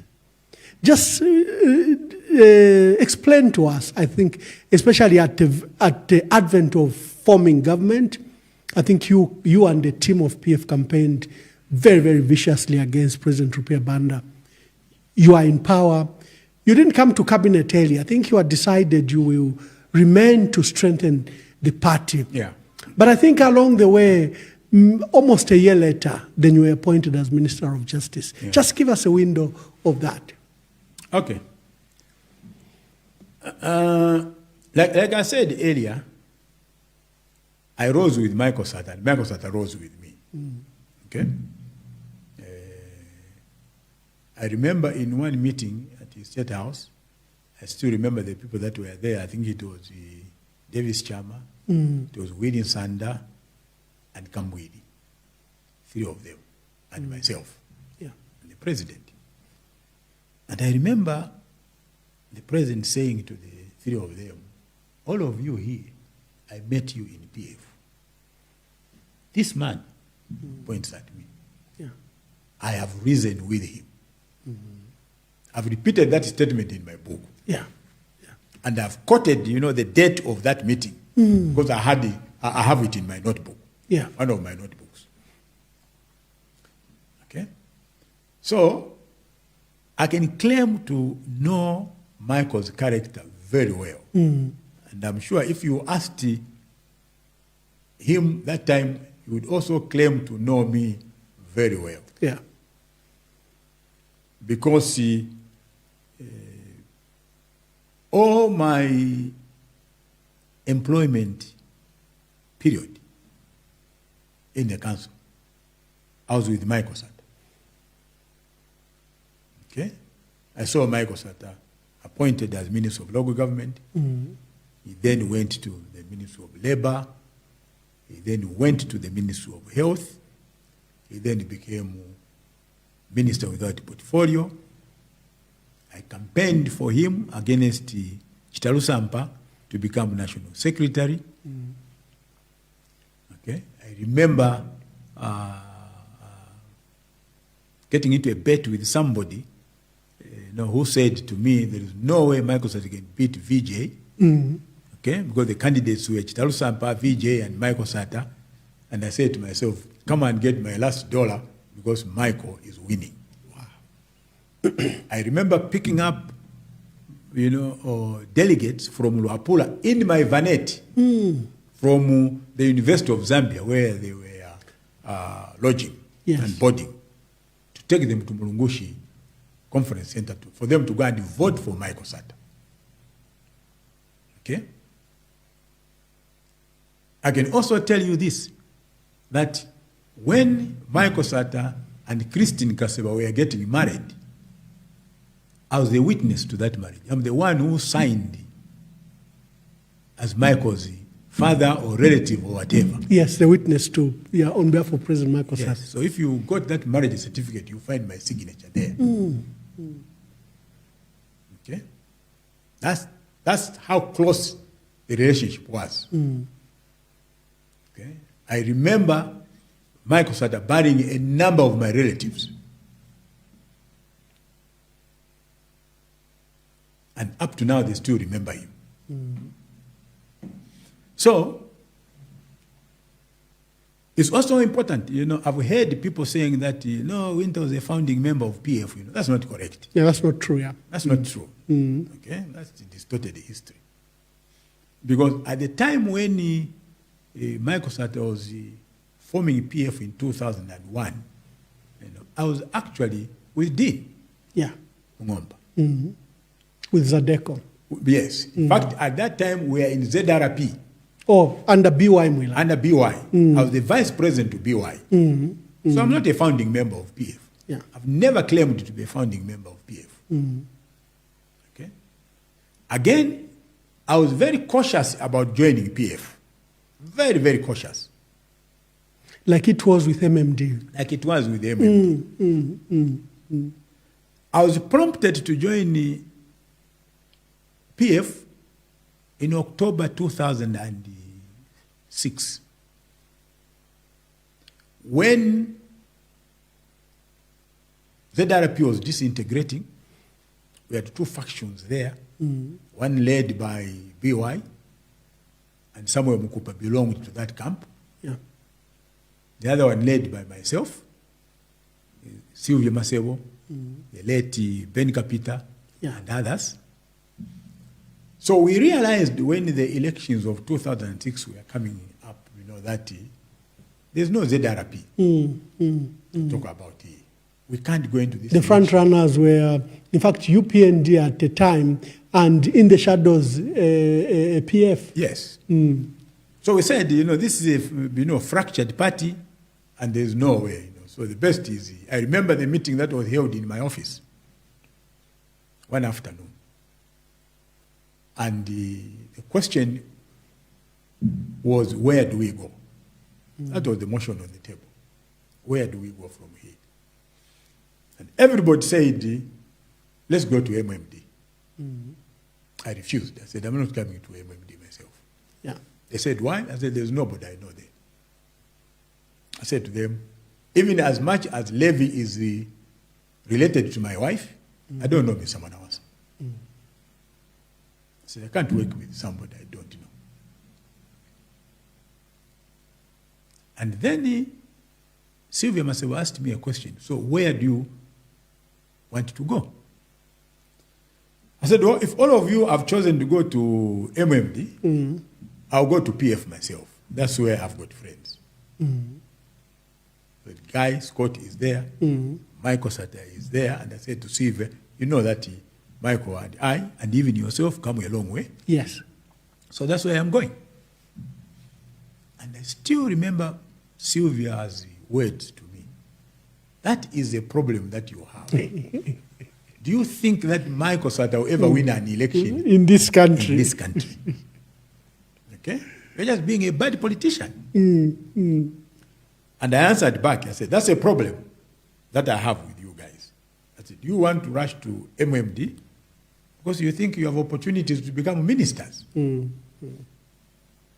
don't want to become a minister myself in a political party where I know nobody, where I don't know the vice president or the president of the party and government. So I said, let me go to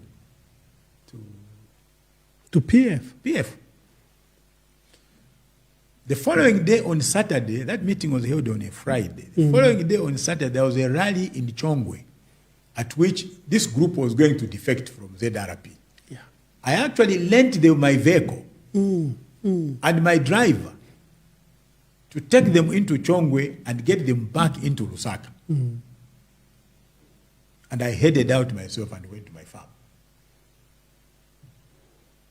So when the following week started, we were in two camps. I was PF. The other camp had gone to MMD. Yes. So that is how I joined PF in 2006. In 2006. Okay? And I remember before that, before I joined, there was a rally in Kitwe. And Guy Scott came to my office and said, we have a rally in Kitwe. We want you to come so that you can join PF officially. And I refused. I said, I can't go and announce my membership of PF in Kitwe. We have to do it in Shibuyunji. So I gave a condition. Yeah. So it has to be done in Shibuyunji. So they went to Kitwe, had a rally there, came back, and they arranged another rally in Nampundu, in Shibuyunji district. Yeah. That's where I went to announce my membership of PF. So, then I was appointed by the president as chairperson of the local government committee, of the central committee. As you remember, in 2008, we had the presidential by-election. In fact, before that, one major event was Chimumbwa resigning as Secretary General of PF. Of PF, yes. And also resigning former Chingola MP. Yes, and also resigning as a member of parliament for Nchanga. Oh, Nchanga, yes, in Chingola. In Chingola. So there was a vacancy of SG. The late Dr. Chileshe Mulenga was the Deputy Secretary General. So, Mr. Sata called me and said, I want you to be SG. I said, no, sir. I'm too busy at the law firm. Let's find somebody who can take up this position. And he said, can you suggest somebody? I said, Edward Mumbi. Yes. I suggested Edward Mumbi myself. And I remember Mr. Sata saying to me, but what party administration and mobilization can Edward Mumbi done? Exactly. And I said to him,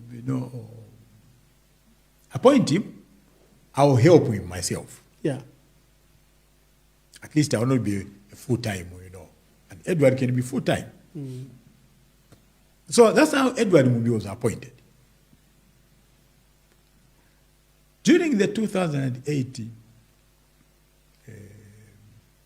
by-election, prior to the by-election, there was this printing of ballot papers in South Africa. Yeah.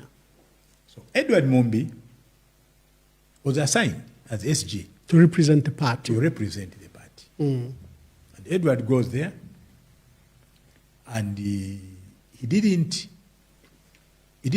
remain there for the whole period of the printing of ballot papers. He left in protest. He thought that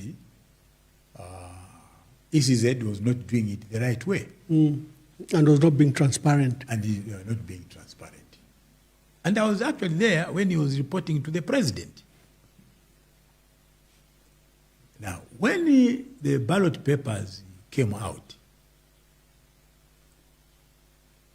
the issue arose that Michael Sata's picture did not come out very clearly. Yeah. Okay? And the likes of Willingsanda and them, they went to Michael Sata and said, sabotage. This is sabotage. Sabotage. That's why he came back early. Yeah. Coincidentally or otherwise, Edward Mumbi had borrowed a Mercedes-Benz car from his young brother, according to the story he gave me. And Willingsanda goes to Michael Sata and says, you can see the new Mercedes-Benz. Look at the new Mercedes-Benz. The man is driving a Mercedes-Benz. Okay? So, the relationship, between the president and the SG became frosty. These guys kept on putting pressure, on the president until January 2009. I mean, Edward just thought this is too much. I can't take this anymore. And he resigned as SG. Okay? Then, like many people do, he goes and he holds a press conference, disparages Michael Sata and whatever. So there's a vacancy of SG again. So I kept on going back to Mr. Sata. Can you please find an SG? And he said, well, I'll tell you when I want to do it. I said, but the party is suffering. So one day he calls me, he says, I want you to be the SG. I said, no, sir. I'm too busy at my law firm. I know what this entails, and I don't think that it would be fair for me to take up this position. I'll either be unfair to my clients at the firm, or I'll be unfair to the party. Yeah. Let's find somebody else. Okay? The next person who was considered for that was Ngosa Simbiakola. Yes. Michael Sata again disqualified him. Because he had just left Ziare where he was director. So I said to him, then who do you want? Yeah. Now we are running into February, March.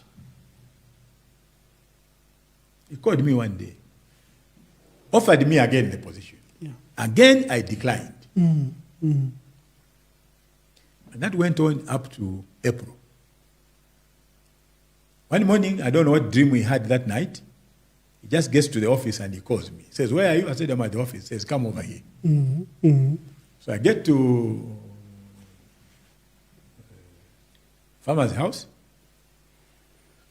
And he looks at me and he says, today I have not called you to come and ask you whether or not you want to be SG.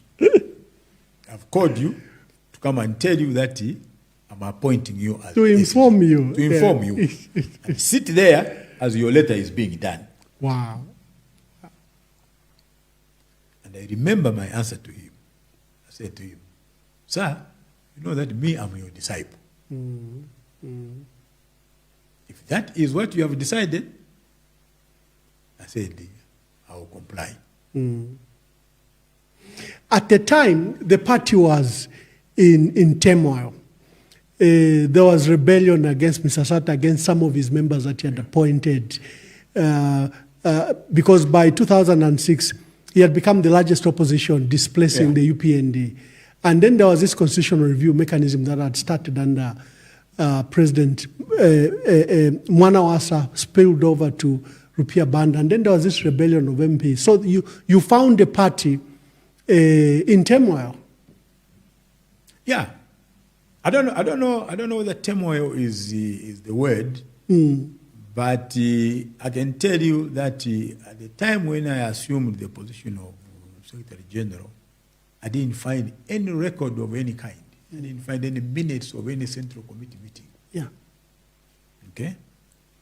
And don't forget that the first Secretary General of PF was Edwin Ndifwekelo. Yeah.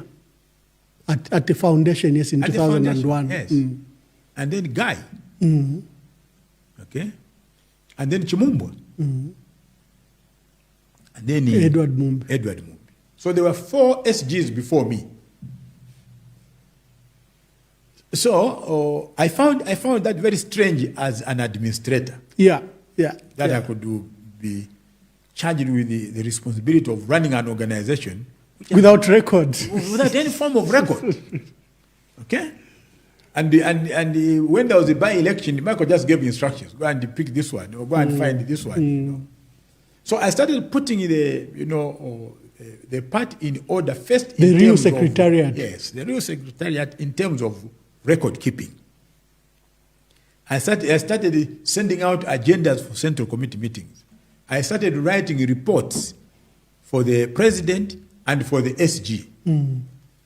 So we started coming out with the proper minutes and proper resolutions of the Central Committee, which we could refer to and say, but this time this is what the Central Committee decided. I started writing circulars to the structures of the party.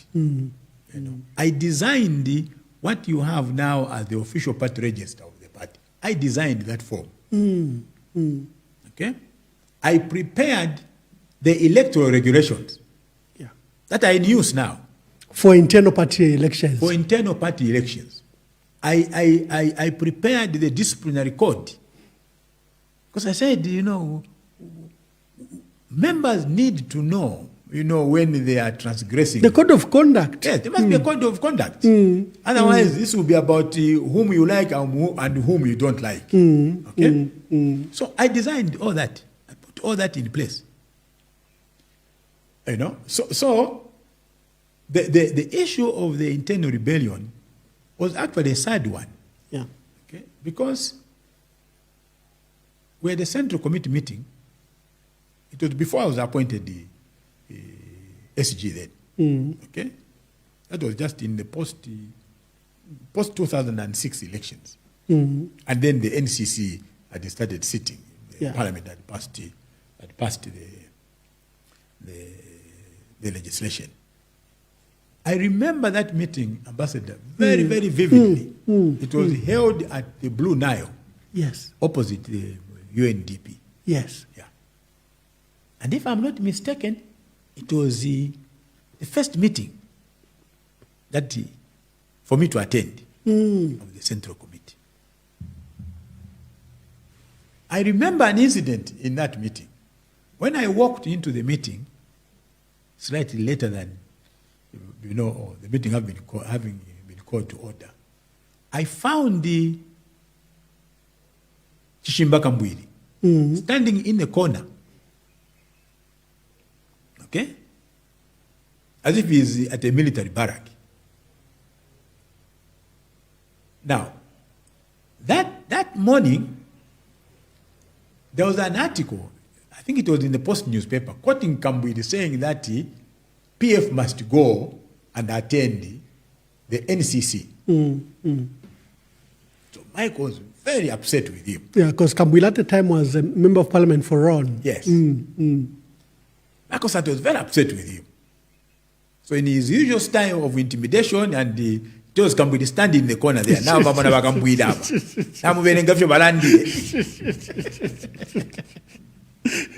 To name and shame, he parades you. To name and shame, you know. So the poor fellow was standing, you know, in the corner, you know, Yeah. frozen. Yeah. I can't remember, you know, whom I joined to sit next to. You know, and I asked, you know, I said, I didn't even know Kamwidi. You know. I said, what has this man done who is standing in the corner there? And somebody said, you haven't read the post. I said, no. He says, oh, no, he issued a statement that, you know, PF must go and attend the NCC. I said, that's the only thing that he has done wrong. He said, yes. So I put up my hand. Yeah. As fresh and new as I was. Yeah. And I said to the president, how can you humiliate a man like that simply by expressing his opinion? I said, that is just his opinion, sir. Isn't this a matter that we should discuss, you know, and agree or disagree? I said. So Michael looks at me, and looks at Kambwili, and he says to Kambwili, Kale. You saved him, you saved the day. That's how I saved, you know, Kambwili is dead. So Kambwili goes and takes a seat, and then the item now becomes a motion for discussion. Yeah. So, you know, now, me, I joined Kambwili's school of thought. Yeah. That it will be in the interest of PF to attend the NCC. The president was on the opposite side. Yeah. That there is no way PF should attend. To participate. Yeah. Okay?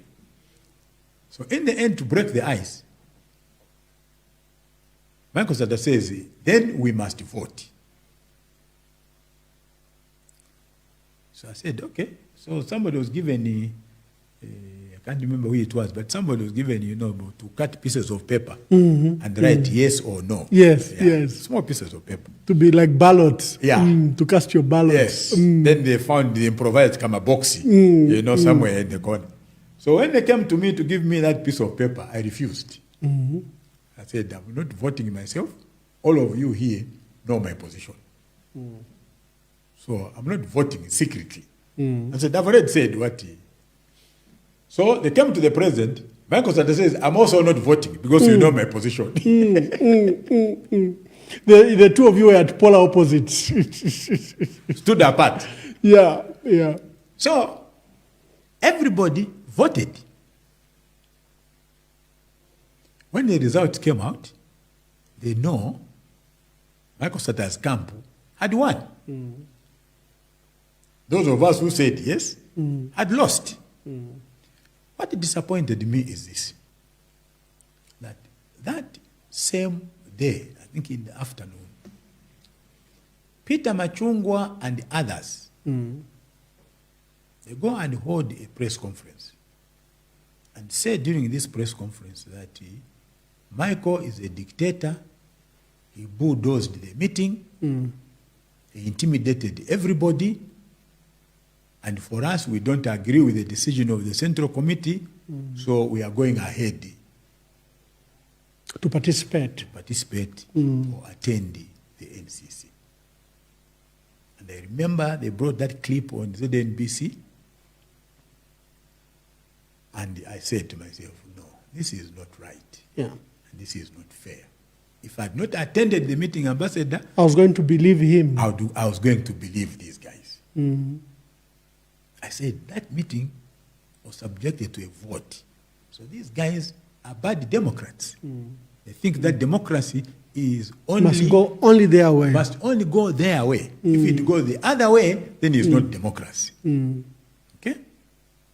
And I said, no, I can't support this. When at the end of the news, Mr. Sata called me and said to me, have you seen, you know, the clip on ZNBC? I said, yes, I have seen it. He says, can you call for an urgent Central Committee meeting this weekend? We called, I said, you know, we called the second one. The second one. Okay? And the matter took not less than 5 minutes. There was only one item, expel or not expel, and I voted for the expulsion. I voted for the expulsion. That's how the 16 MPs were expelled from the party. Okay? So those are the events. Now, that was a very, very big decision to expel members of parliament. Very. Mr. Sata, in his mind, discipline was more important than probably the fracture that it would cause. He was prepared to lose those MPs and seats than to have them in the party. Yes. Yes. I will tell you, in the 2009, I think the NCs was still running. Yeah. When we went into that pact, with UPND. I remember HH making a comment at one meeting and said to Mr. Sata, you see how you have destroyed your party by expelling those 16 MPs. As what we did, we just allowed those that wanted to attend to go ahead and attend. So that's the point actually that you are making, that it was a big risk that Michael took. But he also had to send a message. Yeah. He also had to send a message that if you are going to belong to a political party, you must be loyal to the party. You must be loyal to the decisions that are made collectively. And that's why I didn't agree with Peter Machungwa and the group. By alleging that the decision was bulldozed by the president. Because when people spoke to me, I said to them, listen, I don't agree with the decision of the Central Committee. But I was allowed to air my views. But my position was actually the opposite. But now that the majority has voted, I'm bound by that decision. The option that I have is to resign from the party. Yeah. I must resign my membership of the party if I strongly think that this goes against my principle. But to participate in a vote and you lose and you go out and scandalize the decision, scandalize the decision of the majority and even misrepresent the facts, I found that very disappointing. Coming from the group of people that were holding the status of members of parliament. Before coming to elections, there was another major and fundamental development. Yeah. The country was crying for some form of political alliance, some form of electoral pact. And I think stakeholders, looking at the MMD that had been in power for 20 years, many people felt that it needed to be changed by people of Zambia. And they persuaded you, the leaders, both in UPND and PF, to come to a pact. And I think the pact was formed, but the pact broke off, just before elections. Can you give us some insights? What could have been the problem? Okay. Maybe before we get to that, Ambassador, is a question that we left hanging. Yes. Maybe it's important to explain this event. We're talking about my being absent from cabinet and then after that being appointed as cabinet. What actually happened was that in 2010, there was a meeting in my office. Yeah. And in attendance were Michael Sata, Guy Scott, and myself. We were discussing the issue of the General Conference.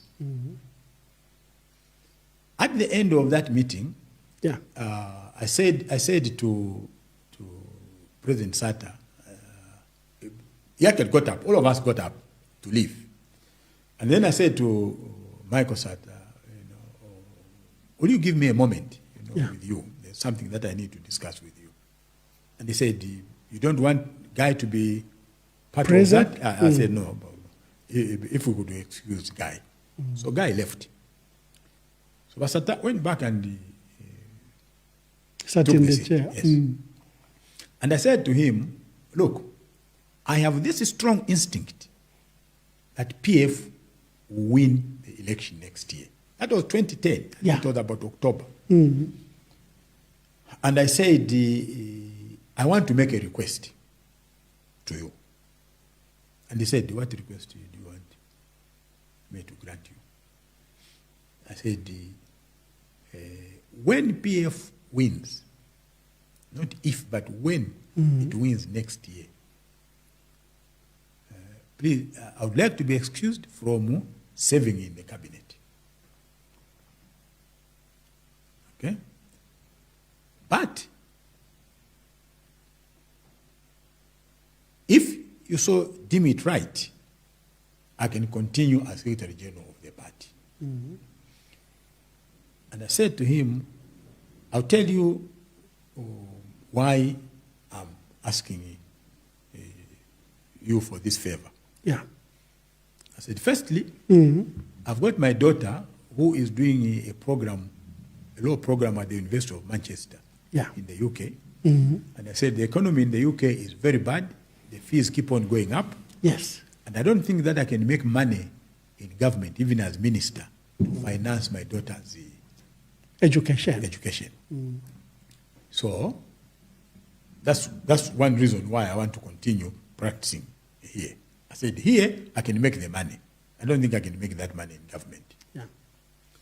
I said, the second thing is that we should not make the same mistake that the ANC of South Africa has made.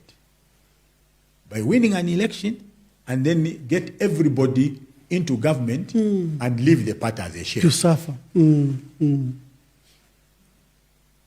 I said, I'm offering myself to remain as SG.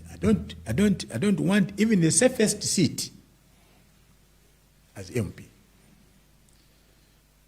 And Michael Sata said to me, when is your daughter's program coming to an end? I said, I think another 2 years. He said to me, okay, I've heard. Yeah. And he left. So when PF won, I already had a covenant with him. There was nothing between us to discuss. Yeah. But we had kept that thing confidential to the two of us. Yeah. So when we sat in his office on a Monday afternoon, I was with Given, Guy, the president, and then myself. And the president said to us, I want to read to you the cabinet which I'm going to announce tomorrow. Wow. And then he started reading. And he said, for the vice president, I've decided to maintain the vice president of the party structure. So Guy will be the vice president. And I got up and I said to Mr. Sata, well done, sir. This is a good decision that you have made. And I turned to Guy and I said, Guy, congratulations. Then I took my seat. He read up to the end, and Given was appointed, if you remember, as Minister of Information and Broadcasting. That was his first portfolio. Yeah. Now, Given was seated in between Guy and myself. So he leans over to me behind Guy's back and says to me, why don't you ask him to appoint me as Minister of Local Government? Now, that surprised me. Here are two colleagues who have both been given jobs. My name is not on the list. And even the one who has been given a job is asking me to be given a better job. Me who doesn't have a job. Yeah. You see how interesting human nature is? Yeah, true. Okay? So I just ignored him. And we walked out of that. They didn't wonder why you were not on the list? No. Neither Guy nor Given asked me the question, how come you are not on the list? Okay? So, that is what happened. Then the cabinet was announced, and then they start, then I start getting envoys coming to me. No, but you must join the cabinet. I said, no. No, but you must join the cabinet. I said, no. This thing was agreed between the president and myself. So I was on a trip to South Africa, and I'm at the O.R. Tambo International Airport, and my mobile phone rings, and it was Michael Sata on the phone. I was getting on the 14 hours flight. Yeah.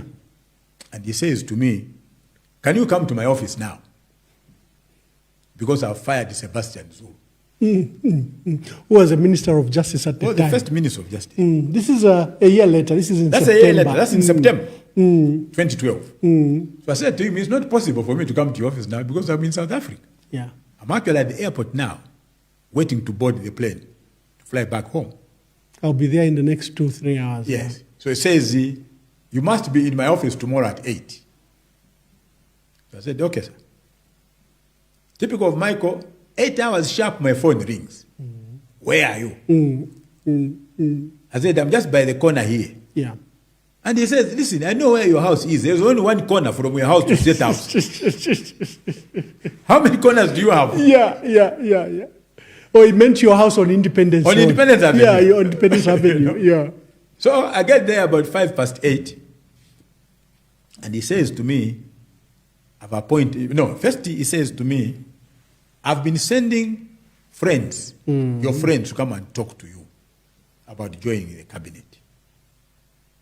Have my messages reached you? I said, yes. He says, well, I've not called you. The same thing he did, The first time he appointed you as SG. He said, well, I've called you to tell you that I've appointed you as Minister of Justice. So wait for your letter. Okay? And then he offers me a cup of tea. Yeah. So the letter is done and it's given to me. Now, I'm confused. I don't know what to say. Because he hasn't given you the option to, he hasn't given say you the option. No, yes. According to what he told me later, he himself is excited. So I get my letter and I put it in my jacket, ambassador, and I walk out. I get to my car. I remember, no. What about my letter of nomination? I have to be nominated. To be an MP. To be an MP before I can be appointed. In other words, this letter is unconstitutional and invalid. So I walk back. And I say, this letter, first you must appoint me you must nominate me as MP. He says, you see, I was very excited. Wait. The nomination was done. The nomination was done. So I've bought the nomination and the letter, same date. Yes. That is how I got appointed as Minister of Justice. Many people want to serve in government. Many people are excited about serving in government. How come you were not? These are privileged, high positions. That's a good question. My instinct has never betrayed me. Okay? I said to myself, maybe the only time when my instinct is going to fail me is the day of my death. Maybe. But I can tell you, in the whole of my life, up to my age now, my instinct has never betrayed. I'm able to tell when I'm in danger and attempt to avoid that danger, and when I'm not in danger. Yeah. I was very convinced myself, and I'll be honest with you, when I looked at the team in the Central Committee, and everybody, that it would be very difficult for me to fit in that grouping, that team. I was very convinced. What was wrong or right about the team in your assessment? Nothing really wrong. If I say that, if I say that there was something wrong, it would be like I wanted somebody to be like me. Okay. No, not that. But I just said that the way I go about things does not make me a very likable person and a very popular person. You're not populist in nature. You don't do things to please others. No. So when people say that, look, that guy doesn't like you because, I tell them I'm not surprised. Okay? I actually sometimes say I've got a Jewish character. It's very difficult to like Jews. Okay? They've never been liked, Because they will never abandon tradition for trends. No, they'll never abandon tradition. Okay? So I disappoint people when they come to me with a message that X doesn't like me or Y doesn't like me. And they expect me, to cave in or to look disappointed. Okay? They end up getting disappointed themselves because the natural thing is that when you tell somebody, do you know that X doesn't like you? Somebody start worrying, no, but what have I done to them? I don't react that way. When you were appointed when you were appointed Minister of Justice, yes, and then you were SGM, I think you immediately became, from the outsiders, became perceived as one of the most powerful figures in Michael Sata's government. And I think a perceived succession battle emerged where there was on one side Honorable GBM, Geoffrey Mwamba MP and Minister of Defense, and yourself, Justice Minister and then Secretary General. Many people ask, is it that you were aware that the president was unwell, or what caused that so-called succession battle? Michael Sata caused it. Oh, tell me. I don't know if you have featured GBM here. No, not yet. Okay. Michael Sata caused it. In the first week of his presidency, or second week, I remember I was with him in that office on the ground floor. Yes. And there were two of us. And I remember him saying to me, I want to be the Mandela of Zambia. Meaning, I want to serve only one term. I see.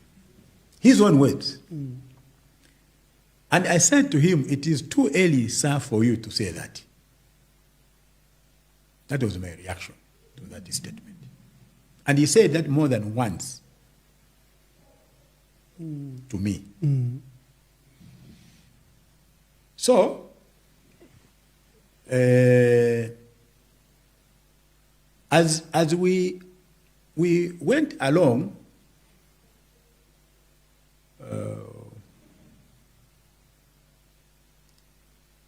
he realized that he wanted to be or to go for a second term. Now, in between, he had sent messages to me through some people that at the end of this, I want Wynter to take over. Okay. He never said that directly to me. To you, he just said, I want to be the Mandela of... Me, he just said, I want to be the Mandela of Zambia. Okay? So, when he... no, in fact, let me put it this way. He said, when he said, he was saying to these guys, these people that he was talking to, that he qualified that. He said, but the problem is that Wynter is not known. Okay? And he actually told Fred Membe, it is your job now to cover him so that to people popularize know him. Yes. Okay. That's what he said to Fred. Fred is alive today. Okay? Now, he must have reached, and this is conjecture on my part. I'm trying to conjecture on my part. I'm trying to use at least you know your part. Circumstantial evidence now. He must have reached a point where he realized that he wanted to go for a second term. But he thought that this word has already reached me that I'm his successor. What does he do? How does he undo it? Okay? So what does he do? He calls a guy like GBM and tells him, no, GBM, I'm a president. Wynter, have a president. Okay? So he plays divide and rule. Yeah. Now, GBM thinks he should be president, and the only obstacle he has is me. Is Wiynter Kabimba, yes. So I become his silent enemy. Okay? Because GBM himself came and realized that much later. We were at Parliament one day when he called me and said, Mwana Isakuno. And I remember ABC was not in the country, Vachikwanda. So he said, Isakuno boy. So he walks me by the hand into Vachikwanda's office, and he tells the secretary, give us some tea. And GBM says to me, now Shiva Mwana, if you tulero ifi, me have no problem with you. Yeah. The problem is the old man. And you know how we should do it to disappoint him. One day when I took a papa kids up and have lunch, then took a to my chewa ku posti, come and take it. I can send to Copa and put the photo, so that he knows that you and I are friends. GBM himself came and realized that we are being set up, by this the old two man. strong factions that emerged in the party and in government. Yes. Okay. And then, if you also remember, there was a time when I think it was in 2013, if I'm not mistaken, when GBM made a statement in Kasama and said the only candidate for PF in the 2016 elections is Michael Sata. Yeah. You remember that? Yes. Yeah. Yes. He made his first statement in Kasama and he made it again somewhere. I confronted Basata. And I said, why are you allowing GBM to embarrass you? Who has given him this task, to be announcing your candidature in 2013 about 2016? I said, what is the problem? I was naive. I didn't actually realize that Michael was behind that. So when I went to him over that matter twice or three times, when he realized that I've put him under pressure, he walks into a cabinet meeting one day and looks at GBM and says to GBM, that campaign at Michael 2016, Michael 20 so candidate. Who told you that me I'm already here? And I saw GBM look at him with a sunken jaw, very disappointed. And I still remember vividly his answer. Sir, if that is what you say, Naleka. Meaning, if you are now changing your instructions to me, but GBM was silent. He was disappointed. That's how that matter ended. Yeah. But it didn't end there. What I think, again, this is conjecture. I'm trying to connect the dots. Was that Michael decided to recruit another group. And the leader of this group was Willie Zanda. Okay? So, if you want, there was actually no power struggle as such. Power struggle is not, the word. The word I would use myself was that Michael had begun to feel insecure. He wanted a second term, but he didn't know how to do it. He realized that he became very popular with, as Secretary General of the party. He realized he had sent the word to me, though not directly, but indirectly. No, there appear to be two centers of power. Yes. There was center of power, the SG, Wiynter Kabimba, and the presidency. Yeah. And then these factions. But I'll tell you, Ambassador, I can tell you that everything that I said and did as SG had the express authority of Michael Sata. No, I believe you. President Michael Sata was such a shrewd politician. Yes.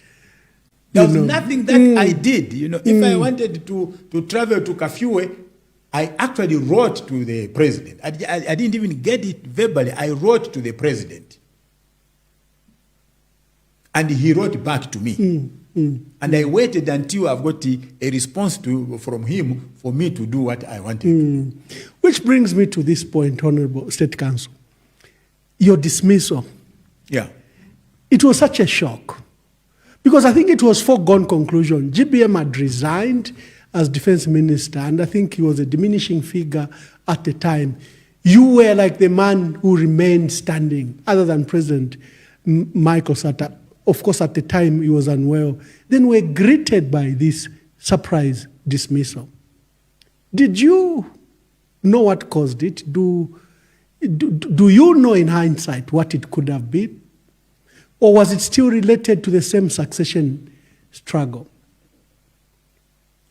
There were multiple factors, and it's difficult to point at one as particular factor. Yeah, one particular factor as the dominant one, or even if you wanted to use, the principle of causation, it's very difficult because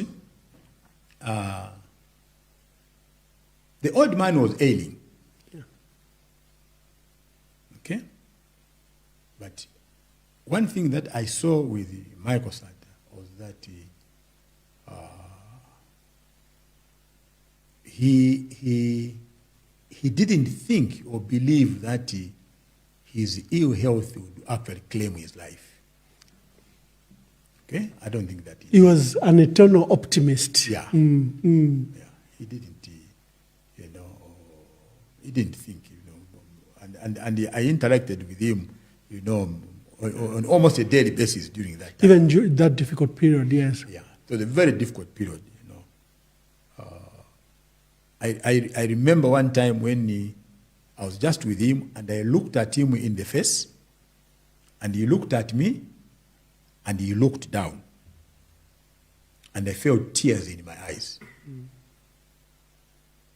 Because this was no longer the Michael that I knew. He was wilting at such a rapid pace that if I don't see him for 2 days, I found a totally different Michael Sata. And that worried me. Okay? So I can tell you, and I'll be honest with you, at no time did I ever think that I'll take over from Michael Sata after death. My hope was that Michael will not die. He will pull through. He will pull through.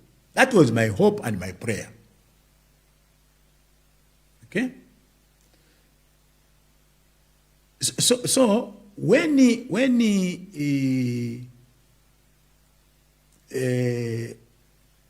we started, when the event started, especially towards the end of 2013, and we were getting into 2014.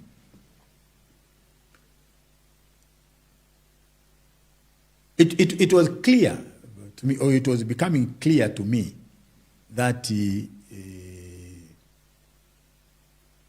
President's health was deteriorating. Yeah, was compromised to such an extent that he may not live.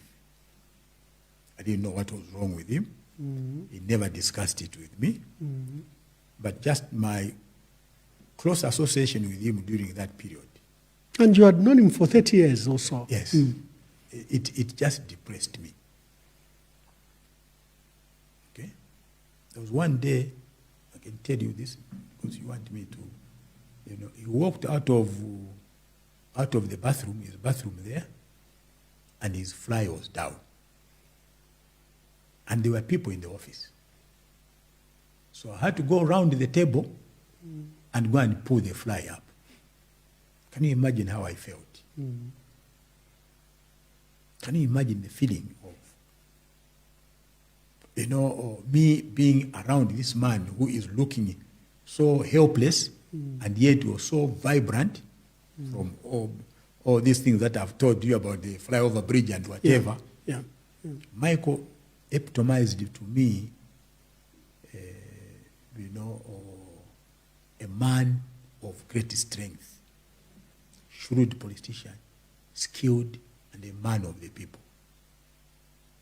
So I was deeply saddened as I saw him progressively losing, his persona and his character.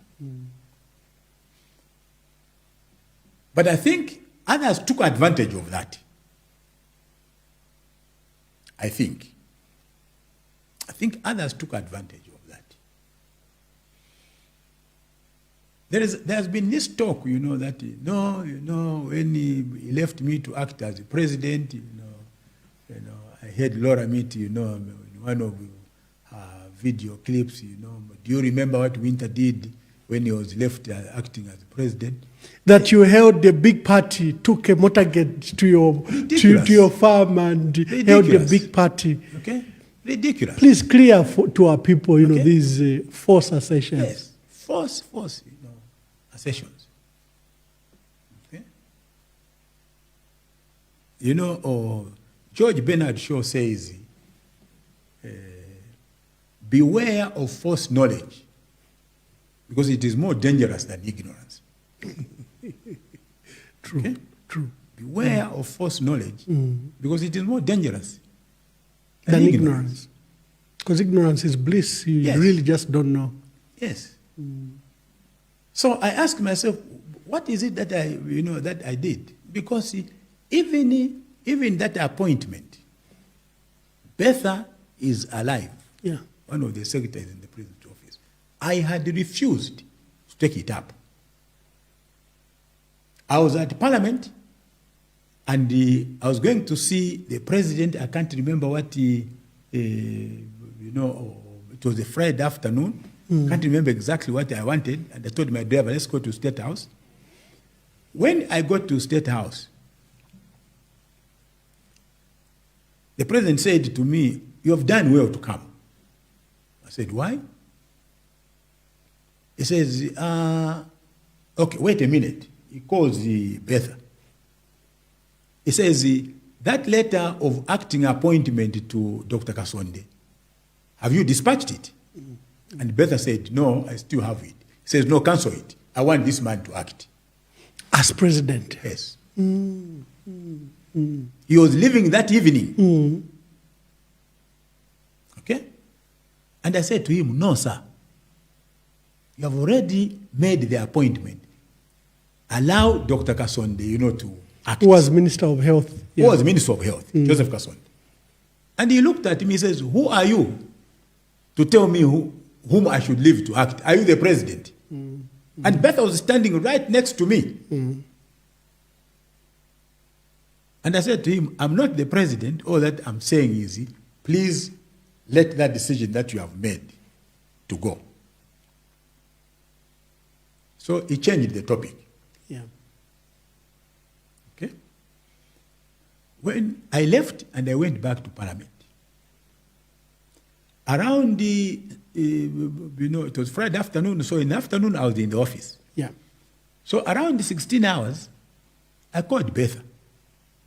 And I said, Betha, that issue we discussed with the president, what has happened? He says, oh, your letter is coming. The copy to the Secretary of the Cabinet has already gone. You're acting president. You're acting president. Okay? And I get home in the evening, I find my Brututu waiting for me and the police. Yeah. Now, 2 months before that, Ambassador, 2 months before that, no, that was, maybe 2 months before that. I think that was about June. About April, I had a visit by 2 teachers from Nampundwe Mine Secondary School, coming to my office to come and make a request that they were setting up a library if I could help them raise, a collection of books. Yeah. And I'd said to them, I'll do that. And I went around to my colleagues. I even wrote to my colleagues, abroad. And they sent a collection of books. So I wrote to them and gave them the date which coincided with my acting appointment. Oh, I see. You get the point? Far prepared before that. Way before for the donation to be done. For the donation to be done. Ah, okay. Okay? And this is now being, being done a day before, which was a Saturday, and I'm appointed on Friday. Yeah. And they said to me, we have prepared, but 2 days before that, they said we have prepared food, and everybody and the parents are coming. How do I cancel that engagement? I say to myself, how do I cancel that engagement? That is how I decided to go to Nampundu. Now, anybody who knows where Nampundu Mine Secondary School is and where my village is, it's a distance apart. Yeah. None of my relatives came to Nampundu. Wiynter and Nampundu very far. Yes. I never went to my village from Nampundu. After the function, they gave us lunch, and whatever. I came back to Lusaka. So where this story is coming from, that I went to my village, there is even a classic one, that when I was coming back, I told the motorcade to stop. I said, I'm very tired, the road is very bad. I phoned the air commander to send a chopper to come and pick me. No, Honorable Wiynter Kabimba, like they say, usually a good lie is founded in truth. For sure you were in Nampundu, for sure there was an activity that may be deemed as a party. So the lie thrived in truth. Like they say, most lies have the foundation of truth, because it's easier. Those asking you just ask, were you in Nampundu? Yes. Was there music? Was there a party? Yes. Then it confirms what you are not aware of. Yeah. Yes. And you answer the questions, yes. And yet you don't know what you're answering yes to. Yeah. The rest becomes the truth. So that is actually the truth. There is, thank you very much. The only function, that official function I attended to during that time was the visit of the Japanese Prince? Yeah. Yes. Yeah. During that time. I remember we were at the government house, with the Mrs. Atanga there as Deputy Secretary General. I remember Professor Luo was there, and that was the only, official function that I attended. Okay? A couple of my colleagues, ministers, had written to me, that I must grant them, authority to travel, abroad. I refused. I said, this can wait for the president. Because the president was coming back after a week. Yeah. I said, this can wait for the president. I don't want to be the one to do it. So there is absolutely nothing that I did in between that 1 week, where somebody can say, oh, do you see what he did in that week when he was left with the so-called instruments of power, or when he was left to act? It's just the malice on the part of people. Nothing that I did. Yeah. Thank you. And thank you for clarifying that. Even me, I've learned the facts. Let's do the tradition here. We review what was done right, what was done wrong in this country, what could be done better. Let's begin briefly with your assessment of our first president, Dr. Kenneth David Kaunda. Yeah. Well, look, every leader must be judged by his times. If you want to judge KK, you must understand the times in which he lived and how those times informed his decisions. Okay? There's a very interesting book, I can't remember, but I've got it, which is, what is the title of that book? It's an old book, which is where one author has written about the security of Zambia during that period, in the post-1964 era, which is extremely informative and instructive. And it would make you appreciate why Kaunda did the things that he did. Okay? I was at the launch of the Hari Mwanga Nkumbula Foundation last Wednesday, at which event, the Chief Justice was... Chief Justice, delivered his public lecture, and the President, HH, also gave a speech. And they were trying, both of them were trying to give us a synopsis of what Hari Mwanga Nkumbula was, and his role in the independence, of Zambia, and things like that. Now, one of the things that came out from both the President and the Chief Justice was that Nkumbula believed in free enterprise, and Kaunda didn't, and hence his introduction of the one-party state. Yeah. Okay,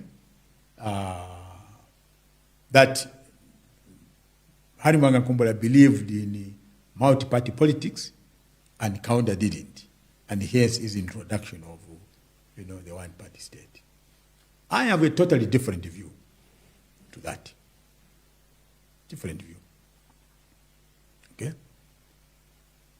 I really do not think that if we had continued with the multi-party politics at the time which were bedrocked, on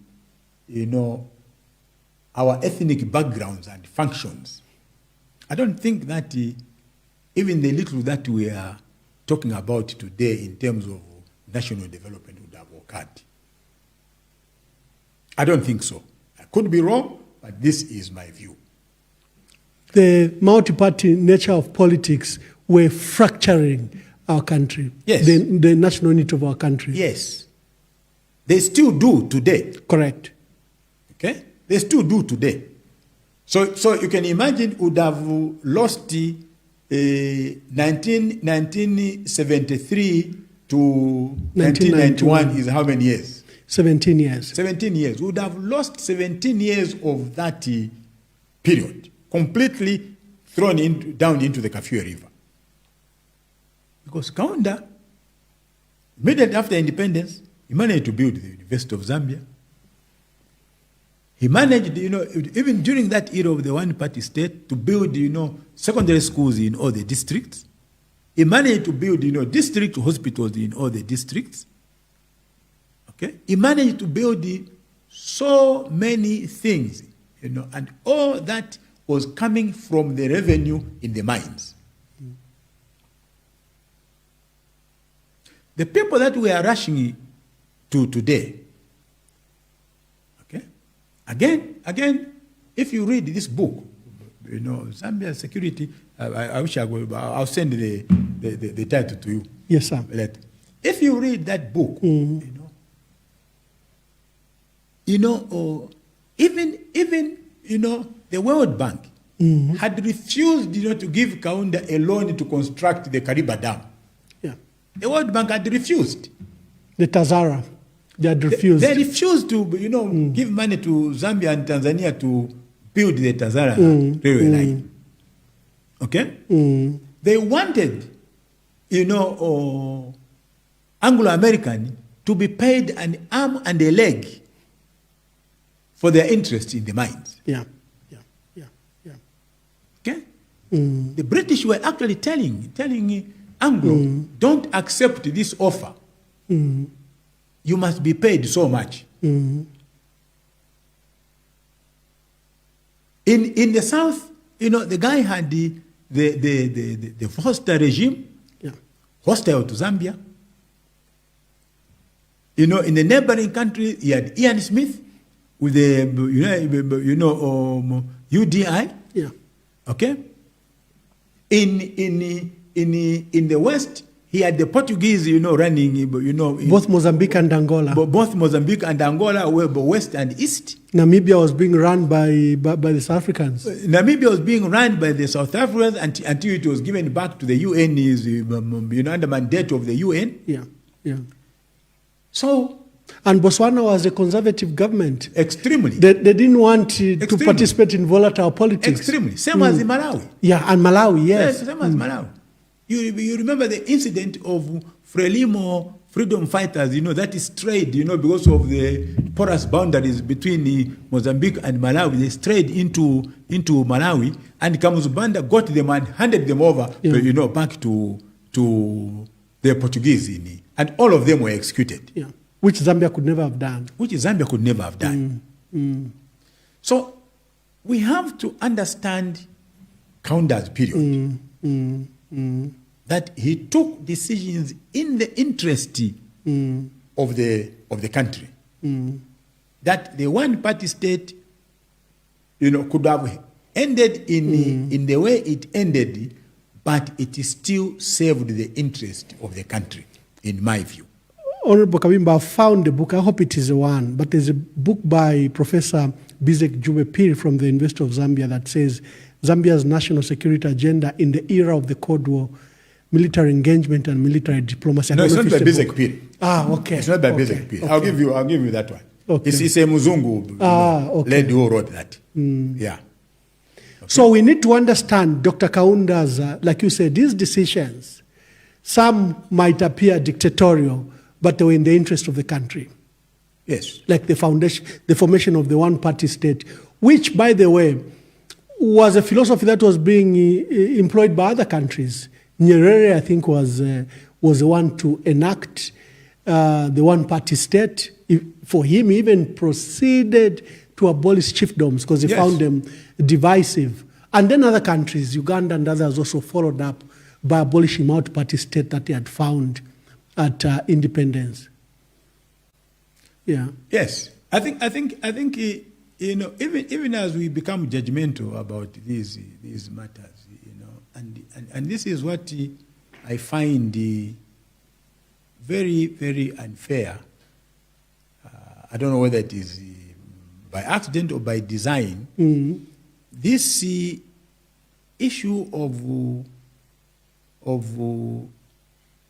developing a curriculum of history for the young generation. Okay, I think those of us who call ourselves leaders in this country must get serious and ensure that we take the young generation back, to the history of this country, especially the recent history. Especially the recent history. Okay, if you have read, This Earth, My Brother, by Kofi Owuno, the Ghanaian writer. He wrote this book in the 70s, I think in 1975 or so. Okay, it is about colonialism and modernity and the interface of, the Ghana's past, and the colonial era. Yeah. And he puts a phrase, there, which is very instructive. And he says, let us return to the hour of our birth, for which we mourn. Okay? Let us return to the hour of our birth, the magic hour of our birth, actually. Let us return to the magic hour of our birth, for which we mourn. He was saying that the Ghanaians had reached a point where they were neither modern nor traditional. Okay, and this is confirmed by David Bedenson's book, the Black Man's Burden. Yes. Okay, towards the end of his life, David Bedenson, what is his name? Davidson. Yeah. Yeah, we read some of what he wrote a book which is entitled the Black Man's Burden, in which he says, the problem that we have now as African elites is that we are neither white nor black. Yeah, correct. So we've just lost who we are. Yeah. Okay. Yeah. I found a very strange term in South Africa called the clever blacks. Yes. So these are blacks, but they act like they're white. Yes. And, they're given many institutions to run. So the ordinary people call them the clever blacks, Yes. because they come, they speak to you, these nice things, but they're empty. Yes. But they are good tools to use. So Yes. it's they are similar. good tools to use. That's the way. They're very good tools to use. One of my friends, said something that I never thought of, and he said to me, what is going on with you elites? I said, what is going on with us? He says, all your children now carry, Zambian names, but they can't speak any Zambian language. Yeah, correct. Isn't this ironical? Okay? That we insist, just like when you look at most of our guys that have PhDs, including, these odd fellows, Chinua Achebe, Ngugi wa Thiong'o, who started off as James Ngugi. Yeah. Okay? It turns, to Ngugi wa Thiong'o. But what do? They go and live in the West. Yeah. Okay? Yeah. They go and live in the West. Some of them have got good, good justification, that, the regimes in Kenya, and where they come from, Autocratic, yeah. Autocratic, That is the problem. No, that quote you said about the magic and the return to, to our birth, I think, epitomizes what is happening. No. Kofi Owuno puts it very well. Yeah.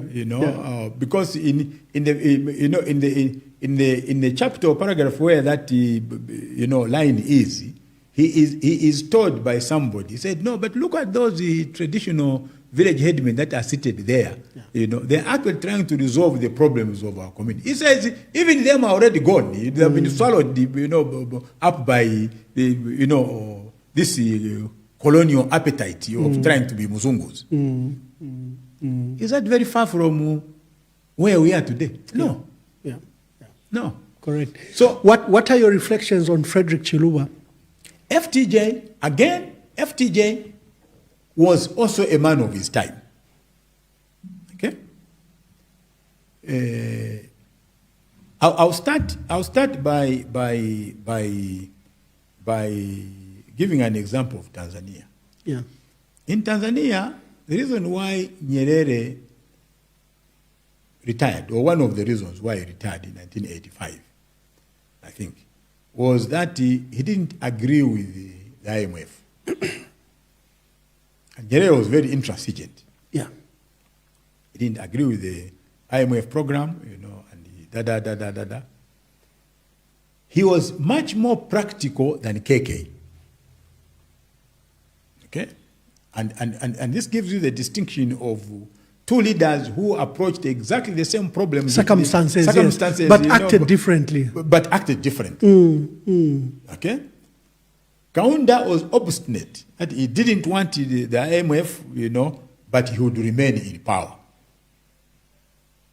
Nyerere said, I don't want the IMF, but I'll give you somebody you can talk to. So he gives up the presidency and he tells Mwinyi, discuss with these fellows. Maybe, but not under my watch. I'll not be the one to do it. Yeah. That's a difference. So FDJ took over a country which had already been captured by international monopoly capital. That was the reality facing him. Okay? I was telling somebody, 2 days ago. I said, in my honest thinking, what we call democracy here is a charade, it's a farce. Okay? Our people are used, ambassador, to confirm the person who has already been picked by the West. Yeah. That's what we call democracy. The choice is not over our people. Yeah. Okay? And I was giving this example, when I was discussing with somebody, I said, if you read, the book by Anton, Sampson, it's the authorized biography of Nelson Mandela. Mandela. Very, very good book. Yeah. you come to learn, you know. Samson records history in this book, you know, that in fact, Mandela's choice of the vice president in 1994 was not Thabo Mbeki. I'm sure you know that, you lived in South Africa. Yes, sir. It was Ramaphosa. But the other guys, the governing Mbekis and the other stalwarts, you know, prevailed on him and said, no, we have a silent rule that the vice president is going to be somebody who was in exile. And Cyril Ramaphosa was knocked on that rule. That rule, under that rule. Okay? But what do? They just told him, just hang on, you know, you'll be there. You'll be there. So I was giving this example, you know, the other day of, you know, exemplifying how our friends, the West, are able to engage in long-term planning. Yeah. In fact, I gave an example. I said, if you went to an American today in the State Department, you know, or anywhere, and said to them, you know, can you tell me where you see America, you know, 50 years from now? They'll be able to tell you. Yeah. And their margin of error will be very narrow. Okay? If I went to the UPND government today and asked any minister, tell me where we'll be next year. Not 2 years from now, next year. Even just 4 months from now. I don't think anybody would be able to tell me. Starting from HH himself. We lack forward planning. So, here is the FTJ who is thrust into this situation,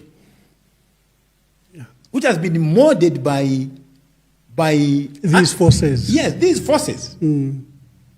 Okay? But he is now being used as a pawn. But given the impression that, in fact, he's making the decisions. Exactly. He's the one driving, you know, the whole program. When he is not. Because they had tried the IMF program of privatization with Dr. Kaunda between 1985 and 1990. Yes. Dr. Kaunda even left the IMF, but was forced to come back. He was forced, you know, to come back. And as soon as we had the new president, it was implemented at an accelerated speed. Yes. And look at where it got us. The difference was that FTJ was conscious. He was able to warn the Zambian people, which is what UPND has failed to do. He was able to warn the Zambian people and say, guys, where we are going are hard times. They are hard times. There's a tighten tempest. your belt. Yes, tighten your belt. There are headwinds where we are going. So he was honest with the Zambian people. So you go back during that 10 years, nobody is apportioning any blame to FTJ for what was happening. Yeah. He said it. Openly. He didn't say to them, you know, minimum will be at 5 kwacha. No. He didn't say that you're going to be eating an egg every day. No. Okay. He actually called for sacrifice. Yes. So people forgave him, you know, for that. So I'm making this contrast, you know, that here is a man also who lived in his times. In his times. And the times shaped the leader of that period.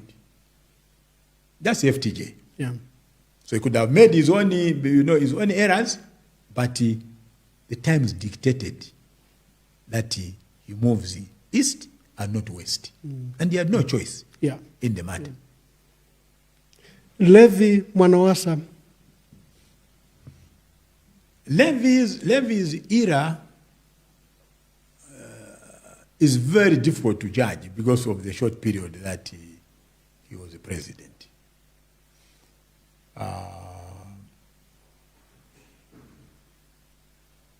I hear people crediting him with the, you know, dirty, what do they call it, dirty?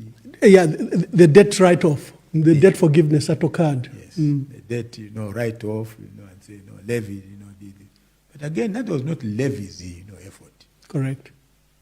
There was a movement which had developed at that time, you know, to put pressure on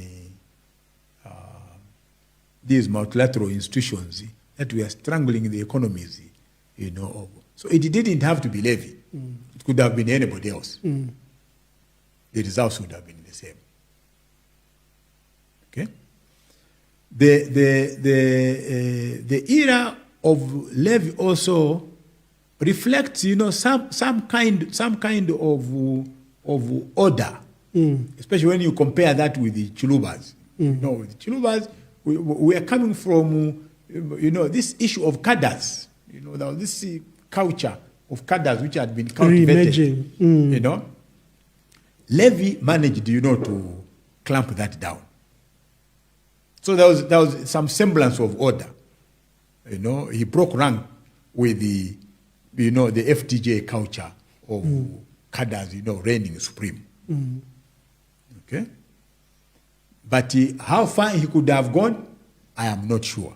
I'm not sure. Yeah, he dies in office in 2008, comes Rupiah Banda. I think then there's, to the eyes of the public, there's your interaction with Rupiah Banda's government, because you and President Michael Sata are literally the face of that campaign that allows President Michael Sata to win elections in 2011. What's your reflection of President Rupiah Banda?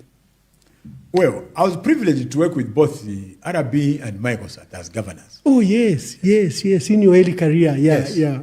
So when Michael Sata won his second term, he was appointed the Minister of State in the Ministry of Decentralization, which then fell under the Prime Minister's office. And the Prime Minister then was General Malimba Masheke. Okay? And RB came, as the governor. As governor. Okay? So I worked with the RB during that period.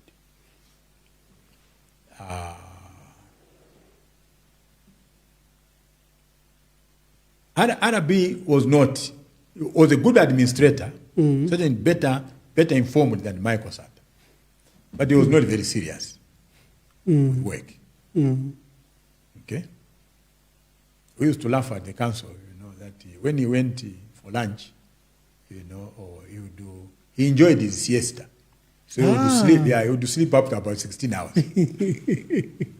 When he was governor? When he was governor. Oh, okay. And you know that the governor had the executive powers. It's not like a mayor who was part-time. No. Okay? Under the Local Administration Act of 1980, the governor was the chief administrator, actually. Yeah. Okay? So we didn't find him he didn't apply himself, much to work the way Michael Sata, did it. So did that reflect when he became president? Yes. Retirement and that yes. attitude. Yeah. Yes. I don't think that he changed. Yeah. I don't think that he changed. Okay. RB was very casual. He was very casual about everything.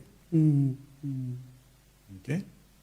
So I think that cost him the presidency. I don't think that he had time to seriously plan, the campaign of 2011. Okay. I remember when I went to see him at his house, him telling me that, look, I was actually surprised how I lost the election in 2011. Because I thought that was the best campaign that the MMD ever put up. Yes, ever mounted. We mounted a very good campaign. Okay. Well, in terms of logistics, and the everything else, of course they did. But in terms of connectivity with the people and messages, they didn't have that. They didn't have that. Okay. And this is another thing that I want to mention. That Ambassador, there are two things that Zambians hate in an administration. Okay, one is corruption. Two is political violence. Yeah. Two things. Okay. Now, the RB era, became tinted with corruption. Both. In fact, both. Political violence and then Yes. allegations of corruption. Yes. Okay. If you go back to Indonesia and you read, the era of Suharto, you come to appreciate how corruption, which is being run by the first family, can overrun the country. Yeah. Okay. I read in one magazine that if you landed in Jakarta, in Indonesia, during the Suharto era, okay, the taxi that you are going to jump in from the airport will be owned by one of Suharto's children. The hotel where you are going to stay will be owned by one of Suharto's family members. Almost everything, almost every facility. Okay? And that cost Suharto, the presidency. Okay? And I keep on repeating this, that, look, Zambians have come, to hate two things, corruption and political violence. And the person that is going to succeed and remain in power for longer than expected, the person that is going to clamp down on those two. On these two. We spent time discussing Michael Sata, but do you have a one-liner or two about him? I think Michael was a strategist. He had a strategy. Okay, and Michael believed in the people. You didn't see Michael going around in the country, with the envelopes, giving, this one and that one and that one, You didn't see Michael doing that. Okay? You didn't see Michael doing that. Michael's universe was the people themselves. And he knew that the people gave power and the people gave away power. So there's a lesson for me as a young politician during that time that I learned from Michael. Okay? There's a lesson that I learned from Michael.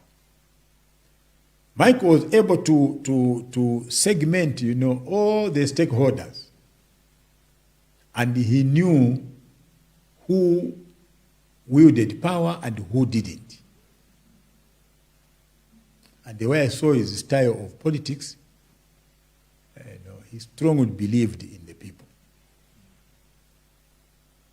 And every time... As the biggest stakeholder. As the biggest stakeholder. He believed in the people. Yeah. But he just didn't believe in the people. He also thought that his greatest debt was to these human beings, the ordinary human beings. Yeah. He thought that he owed them a debt. Yes, I remember in his presidency when the Minister of Local Government, Professor Nkanluwe, chased the vendors. He says, no, leave them. Yeah. You take decisions like that until you find them a market and a job. Your brother, who was your classmate, ECL, and fellow lawyer. ECL took over a PF which was strong. A PF which would have been in government even today. I'll tell you some of the things that I had proposed to Mr. Sata. And my colleagues that took over were present. One of the things was that we recognized the fact that youth unemployment had become a cancer and a stabilizing literally a national security threat, yeah. Okay. And I set up the National Project for Poverty Reduction, the NPPR, which was supposed to be training 500 young boys and girls every year. Giving them skills, giving them skills. And the collaboration we had established with the Chinese was that that was going to, to exponentially, rise. So from 50 per vocational training institute, 10 of them, it would have risen to 60, maybe 70, maybe 100. Can you imagine how many youths would have been trained by PF in 11 years? They killed that. A complete opposite of what Michael supported. Complete opposite. Okay? I had proposed to Michael Sata that we set up a party school or college.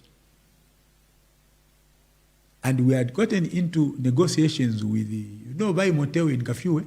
Yes. Yes. Okay. The lady who owns that hotel, the husband was the teacher at Kitwe Secondary School, John Mulali. And she is now widowed. So I got into talks with her. Because the place already has facilities. Yeah. Conference halls, rooms, kitchen, and everything. The idea, Ambassador, was that we must emulate Frelimo, MPLA, CCM in Tanzania. That you can't have a political party which is floating, which is not rooted, in its members. That's what PF is today, whether you like it or not. Okay? And they killed that. I don't mind them killing NPPR if they would have replaced it with something better. Okay? That secretariat, where people are dancing every day, I had to tell them, do you know that I'm keeping the certificate of title for that secretariat? We bought it with Mr. Sata through a royal issue. There was a design for that secretariat which was supposed to be 5 stories, okay, with a parking underground. There's supposed to be the office of the president there, big conference hall, boardroom for central committee meetings. Like Lutuli House in South Africa for the ANC. Yes. Even the Shell House in Zimbabwe, in Harare. Okay? They killed that. There were people, I can tell you, and I'll be honest with you, there were people that the ECAO appointed, that didn't add any value to his presidency. They did it. If anything, they subtracted. When Kaiser Zulu was appointed by President Sata as PS, if you remember, at the State House, I objected. And I said, this boy is indisciplined. I objected. He was appointed, and 2 months later, he was fired. Then he says to me one day, do you know I've fired Kaiser Zulu? I didn't answer him. I didn't answer him. Yeah. Okay? Then he's appointed to State House to simply go around and be insulting people, wielding a gun. You can't run a country like that. You can't. That my image as president should be reflected through Kaiser Zulu. No, guys. In 2021, I think April or May, I went to see ECL at Nkwazi's house in the evening. And I told him, Bwana, I've come to discuss with you 1 or 2 things. I said, there's an election which is coming. Let me tell you my perspectives. I said, 1, the donors want you out. They want regime change. Yeah. I told him. Correct. I said, all these guys, you see, they want regime change. They want you out. His answer to me was, yeah, but I'm talking to them. I said, well, you are the president. You know, you get the intel briefings, which I don't have. I'm just a chap on the street. So maybe you're right. I told him, the second thing, that is a headwind again, against you. Is the Catholic Church. I said, the Catholic Church is divided. I don't know which group. There's one group which is anti-you and another group which is pro-you. I don't know which one is larger than the other. I said, the third problem that, that you have there, the third front is the economy. Yeah. I said, nobody is arguing with you about the infrastructure development, especially roads. I said, everybody can see that. The problem that people have is the issue of bread and butter.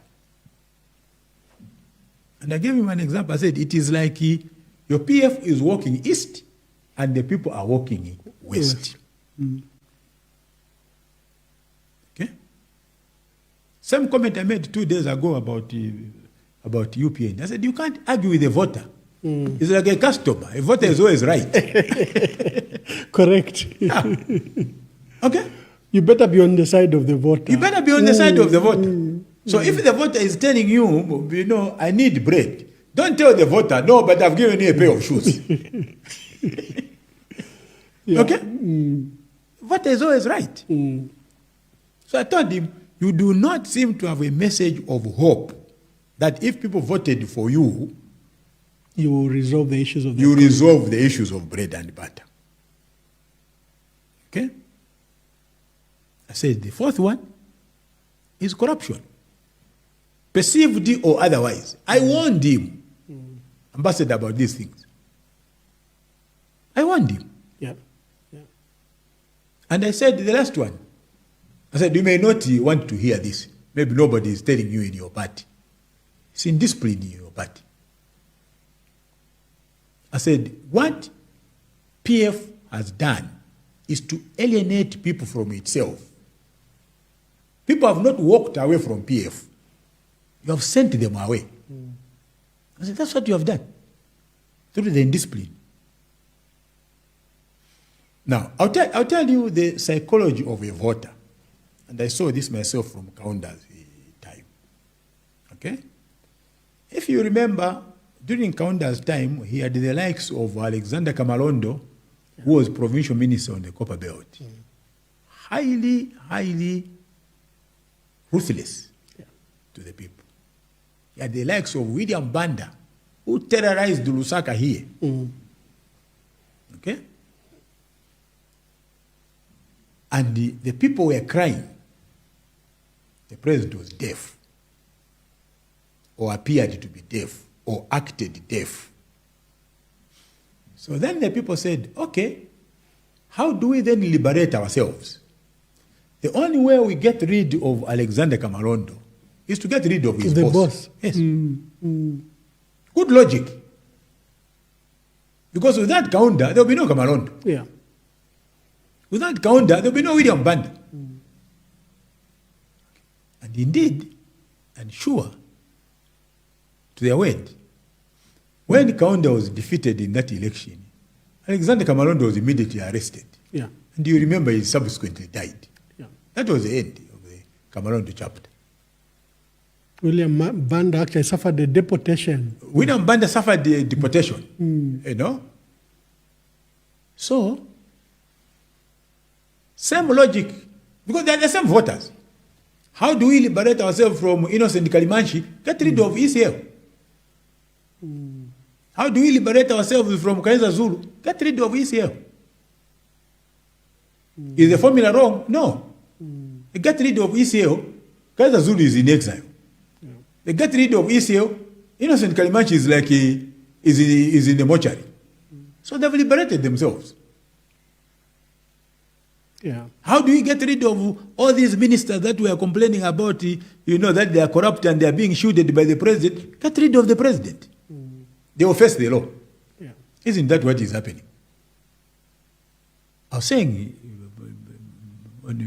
on my other program 2 days ago, I said it would be foolish for UPND not to learn from people. To repeat the mistakes. Exactly. I heard you speak like that. Exactly. To repeat the mistakes. Yes. In fact, you're saying they are being foolish because they're repeating the mistakes. Yes. They are not learning from Isn't the past. that being foolish? Yeah. That you want to repeat the mistakes, that cost your friend, Isn't that being foolish? That brings me to your reflection on President Hakainde Hichilema. HH has never run any department of government. One of the statements I constantly made, even in the opposition, was that it would be very difficult for him to run a government. Because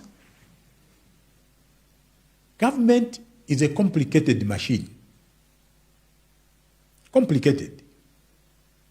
It has rules and regulations. It has conventions, which have stood for years and years. Some written, some unwritten. Yes.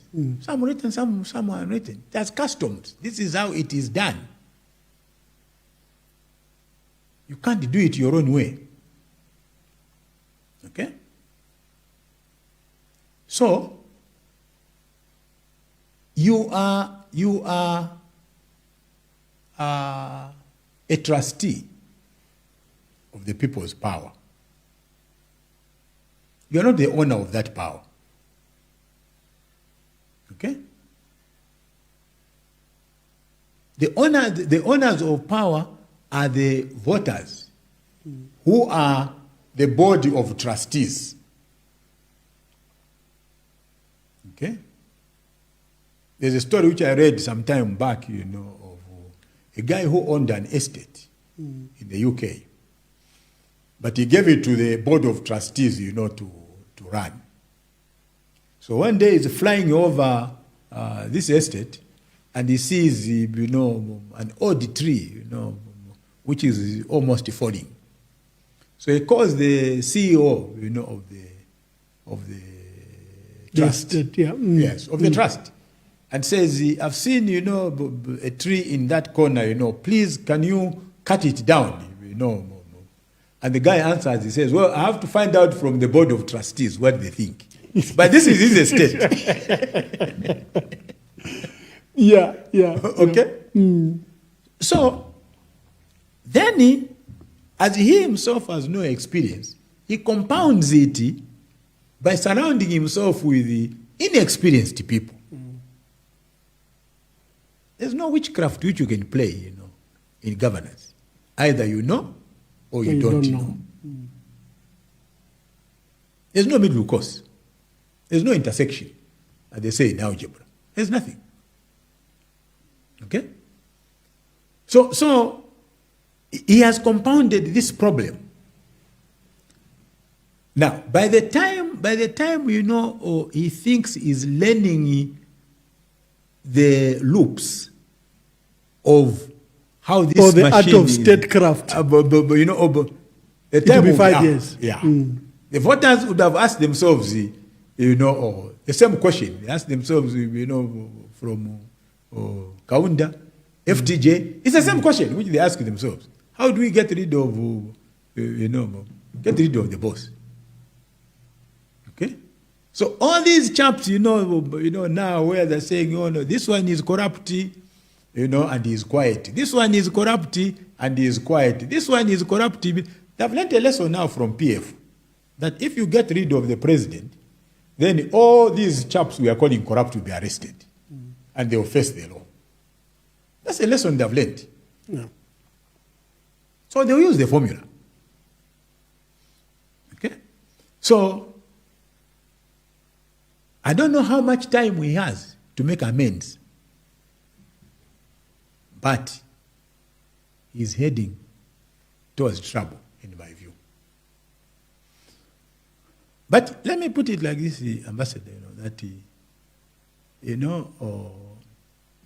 this seems to be a circle. Okay? This seems to be a circle. And how this circle shall be broken, I don't have the answer to that. Yeah. We elect people hoping they will learn from the past. They repeat the same mistakes. Yeah. They repeat the corruption. They repeat the neglect of our people. Yeah. The economy is not attended to. Our people change. And again, we are stuck in the same cycle. Yes. Yes. One of the things that shocked me when I started going to State House is that I found that there was no library. You know it yourself. Yeah. And I was shocked. I said, the State House could be a library. So how does the president make decisions? How do his advisors make decisions? What do they learn from? What do they learn from? How do they write their briefs? How do they do it? So you can see that the whole of this thing is just trial and error. It's just trial and error. I've just finished reading a book. Well, not finished. I'm reading a different one now. But about 2 months ago, I was reading a book entitled "The Last of the President's Men." Okay, by Woodward. Woodward is a former Washington Post writer. Yes, he's the one who wrote a book on the Watergate scandal. The Watergate scandal. Yeah. Okay. Now he has written a book. Of one of the guys that worked with Nixon, but the only surviving one. He's probably dead now. At the time when he was writing the book, the guy was about 88. But if you go through that book, you go to the end, he has put the appendices there of some of the memos that the guys were writing to Richard Nixon. Okay? You can see, and they're giving options, that, we are going to do this, option A, or we recommend option A, option B, option C. And then, or they put, other. So if the president doesn't agree with the first three options, he can give them his own option as the fourth one. Yeah. How do we do it here? I never saw that, from the Arab era, that there were files, there. The only files that are there about appointments and dismissals. Okay? Where I was surprised myself, that State House, can close down at 17 hours. Everybody leaves. Everybody has gone home until tomorrow. State House. When the president is resting, his staff must be working. Yes. And preparing for tomorrow. Yes. Yes. There must be an overnight media directorate there that is following events in the world, in the night, to brief the president. If the president, if there is a coup d'etat in the region, you want the president to come and hear about that tomorrow at 8.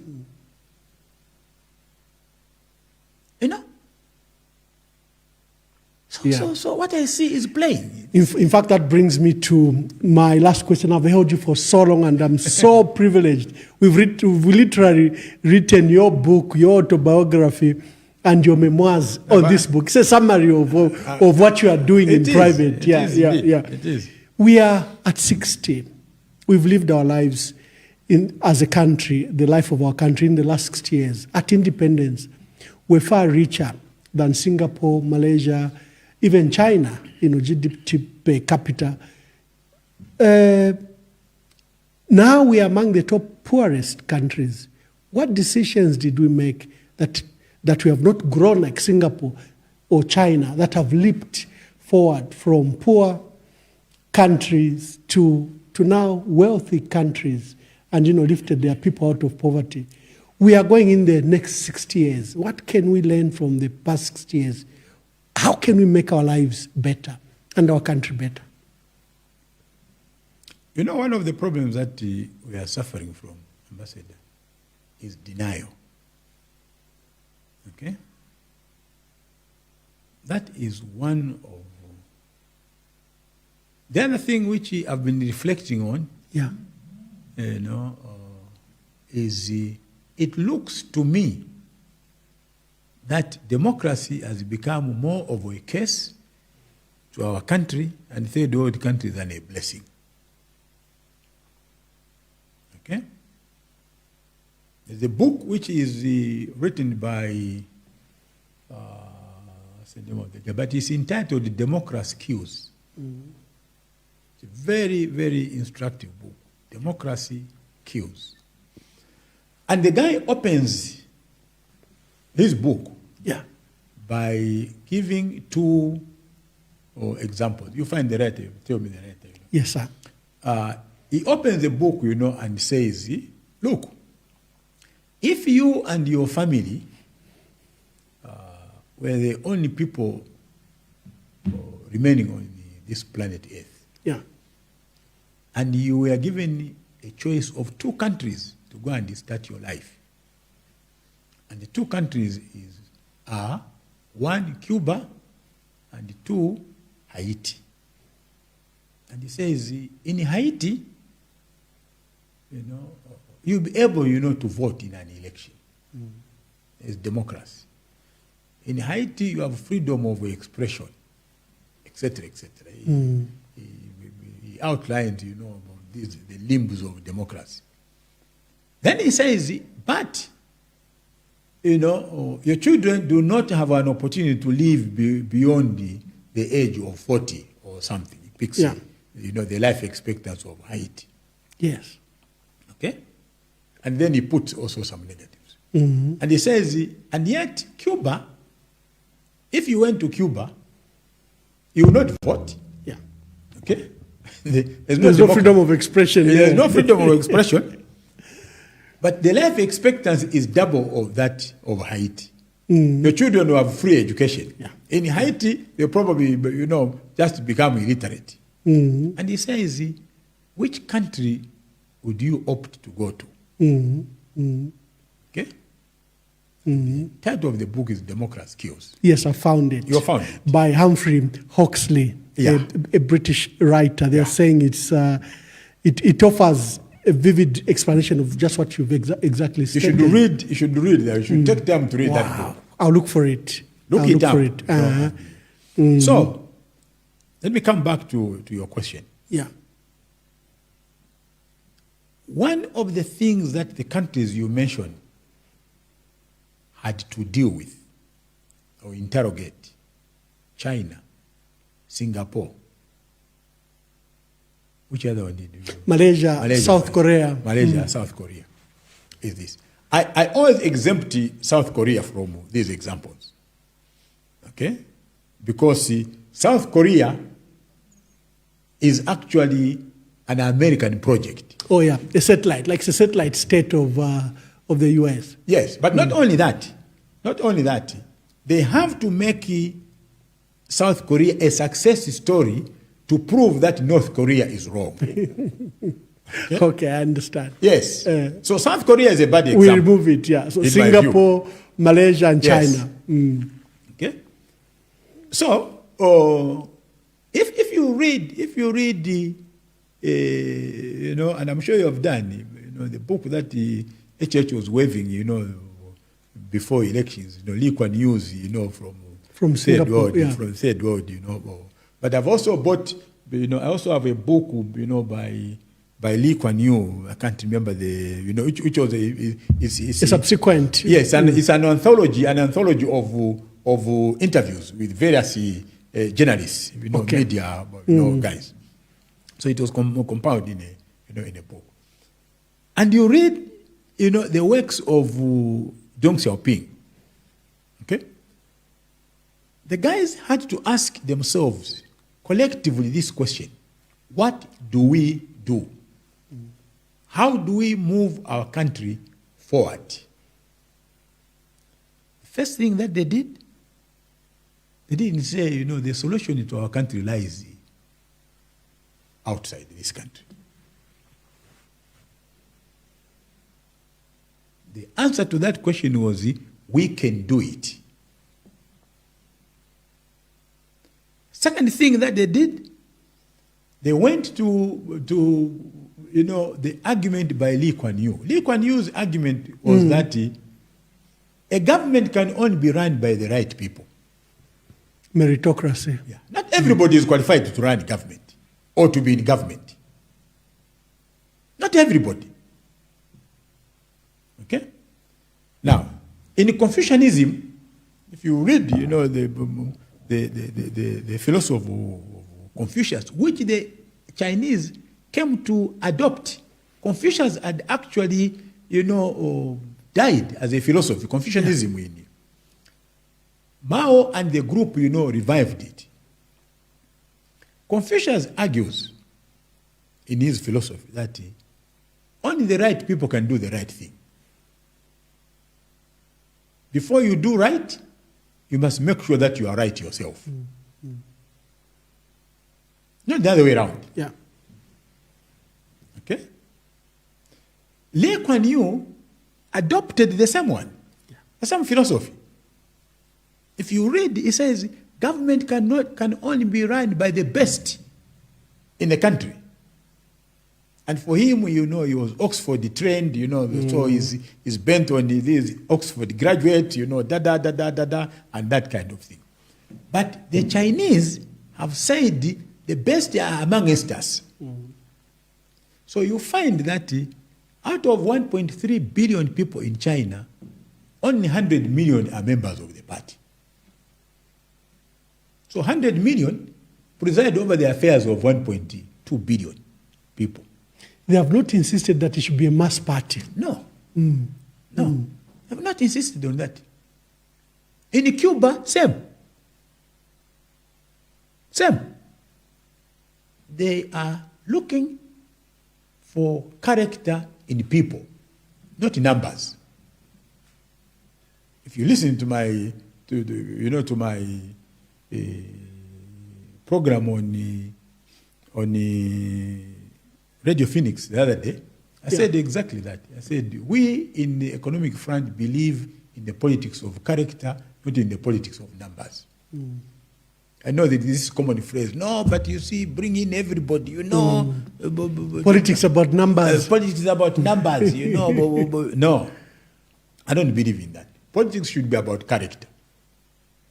Because only character can deliver. So Lee Kuan Yew, using that philosophy, Singapore has excelled.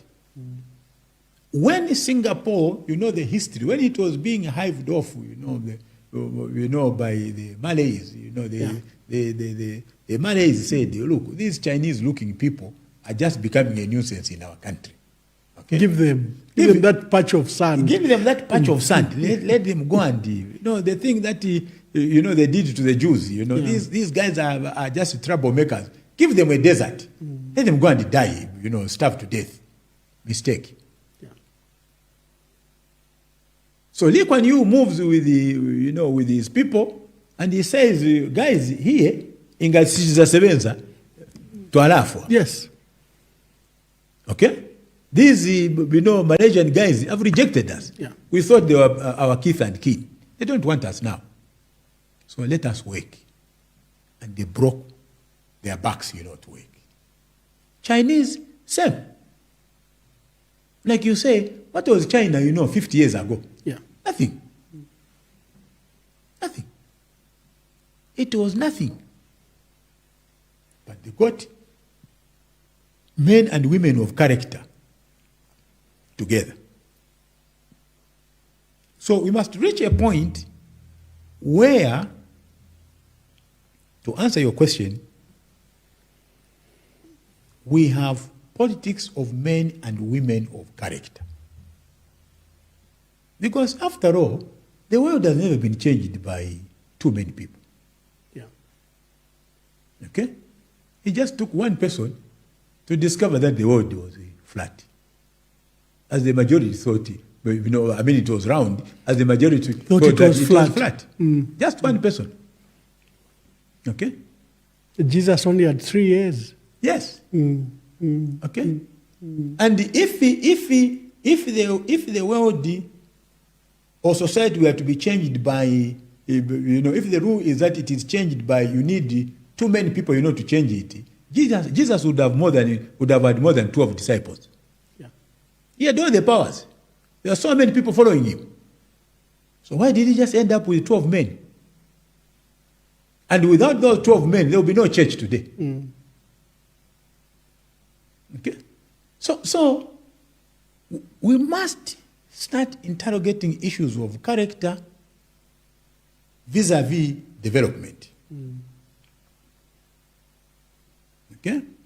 This idea, that only your tribesmen, can work with you. Only, your friends, can work with you. Only, it won't take us anywhere.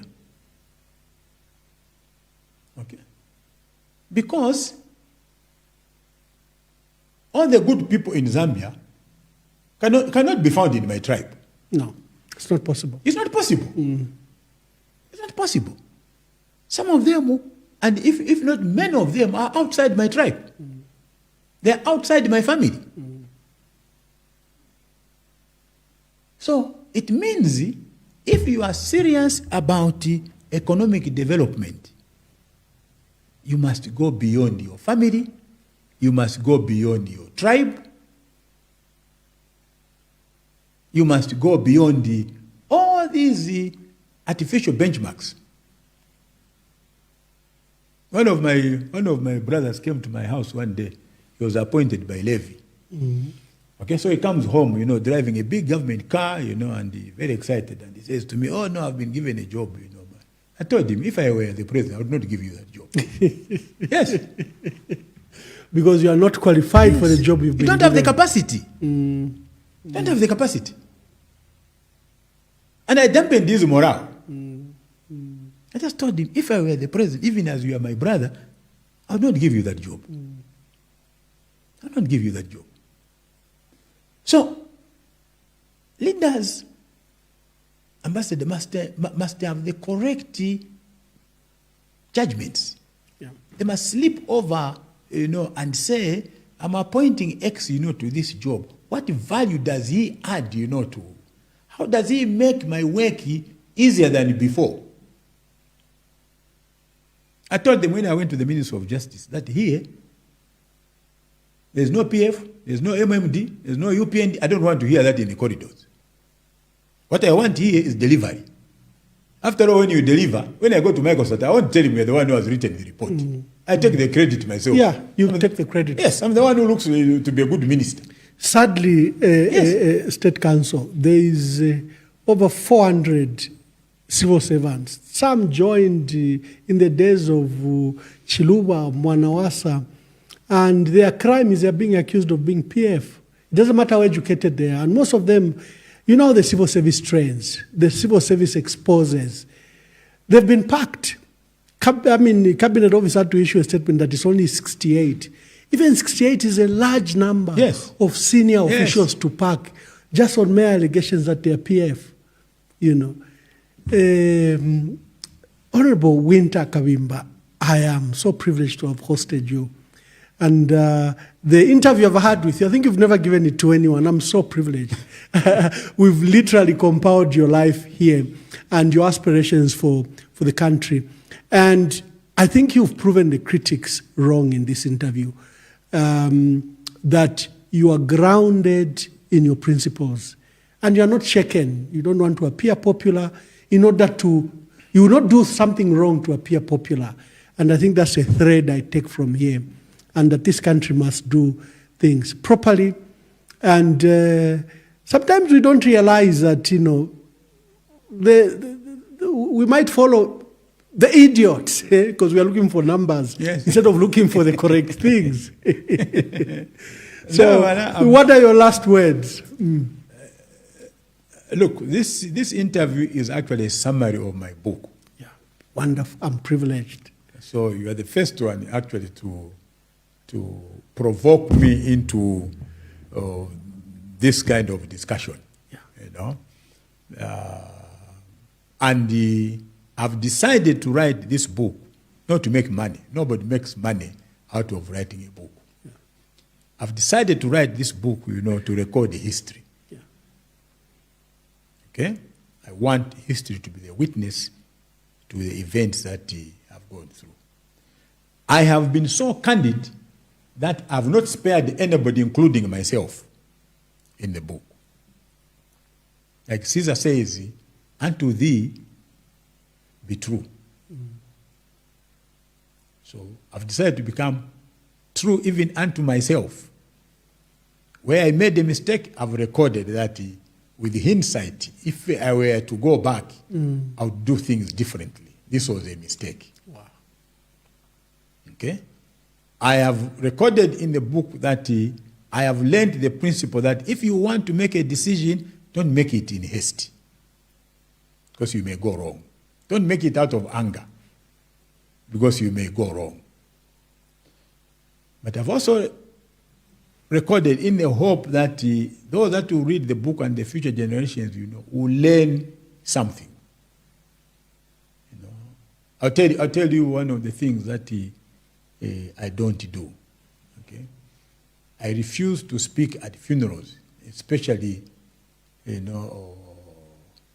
for people I don't know or I didn't know, because I don't know how to sanitize their character. And I've told my friends, the day when I die, come and make the correct tributes. If you think that I was just a useless chap, say so. I don't want to hear this story. No, but you can't speak ill of the dead, He has died, and he has left a bad record. Okay? Charles Dickens, you've read Charles Dickens' books, He had a young brother, who was a wasted life. He was just a drunk, and he didn't care about it. So he dies. And they go to bury him. After they have interred him, then they called on Charles, to make a speech. So he looks at the coffin, in the grave, and he says to the people, this was a wasted life. So it might look harsh. Yes. But he expressed an honest opinion. Yes.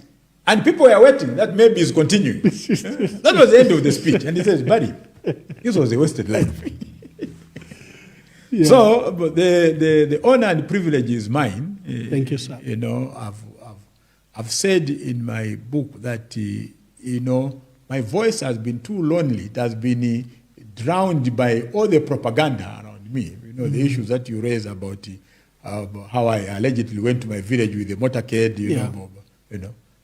It's difficult when so many people think that is what, and that it is still being repeated today. Okay? 10 years later or more. Okay? It's difficult. So what did I decide to do? Let me record it. So that I don't argue. So I want anybody that is going to argue with me to write also. Yeah. You remind me of your dear brother, Honorable Venon Mwanga, because I do book reviews and I reviewed, and somehow I differed with him on a certain aspect. Yes. And his answer was, if Emmanuel has an opinion about those particular facts, let him write his book too. Yes. Because these are perspectives. Yes. They may not be entire. And that's what you are saying. Yes. Because every circumstance, the same circumstances might have different perspectives. Yes. Yes. Yeah. So I've said, I want people to argue with me. Yeah. And write back. And maybe for you who is privileged to be in this situation, when the book is out, you can call me here with definitely. a couple of people, and say, I'll be privileged to call you to come and do the book review here. Yes. And also just to reflect on the book. And I know, because you, one of those avid readers of books, because that's one thing I bemoan, that we've stopped reading, in the face of social media, in the face of Facebook and WhatsApp. People have just stopped. They want you to write or hold something in seconds. That's why things like Twitter thrives. No depth, no nothing. People want sound bites.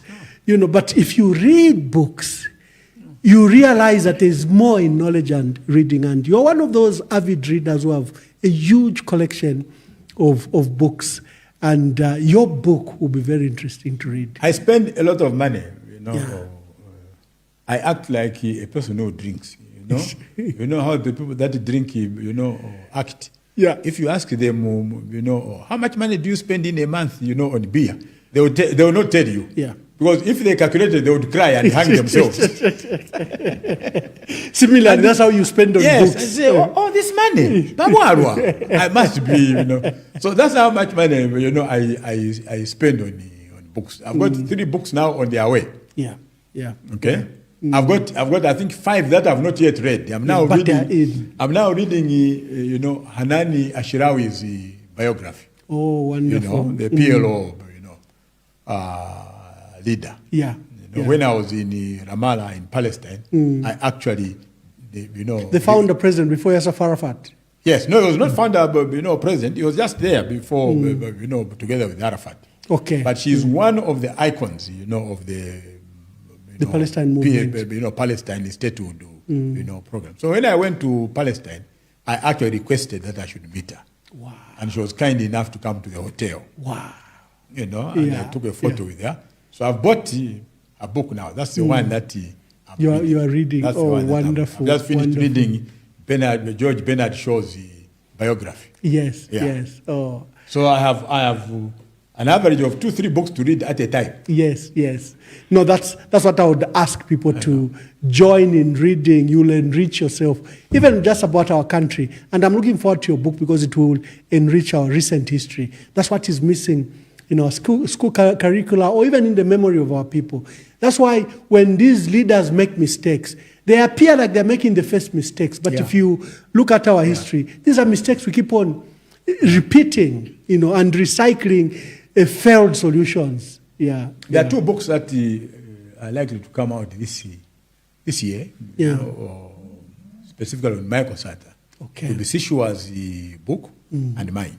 Oh, wonderful. I will look forward to those books. Yeah. So Sishua, I think his book may come out about July. That's a tentative date he has given me. Okay. I'm hoping that mine would be published by the end of the year. Yeah. Yeah. No, but really, they cover Michael. They bring out Michael Sata's legacy, and I think that it would not be fair, not to document the legacy of that man. Yeah. No, wonderful. I would like to thank you for coming. Thank you. And to our dear viewers, this was long but important that we covered it in the manner that we've covered it. Until we have our next guest, I would like to thank Honorable Wiynter Kabimba, State Council, who took time to be with us and share with us his insights in his life and in the life of our country. God bless you, God bless our country, and shalom, shalom.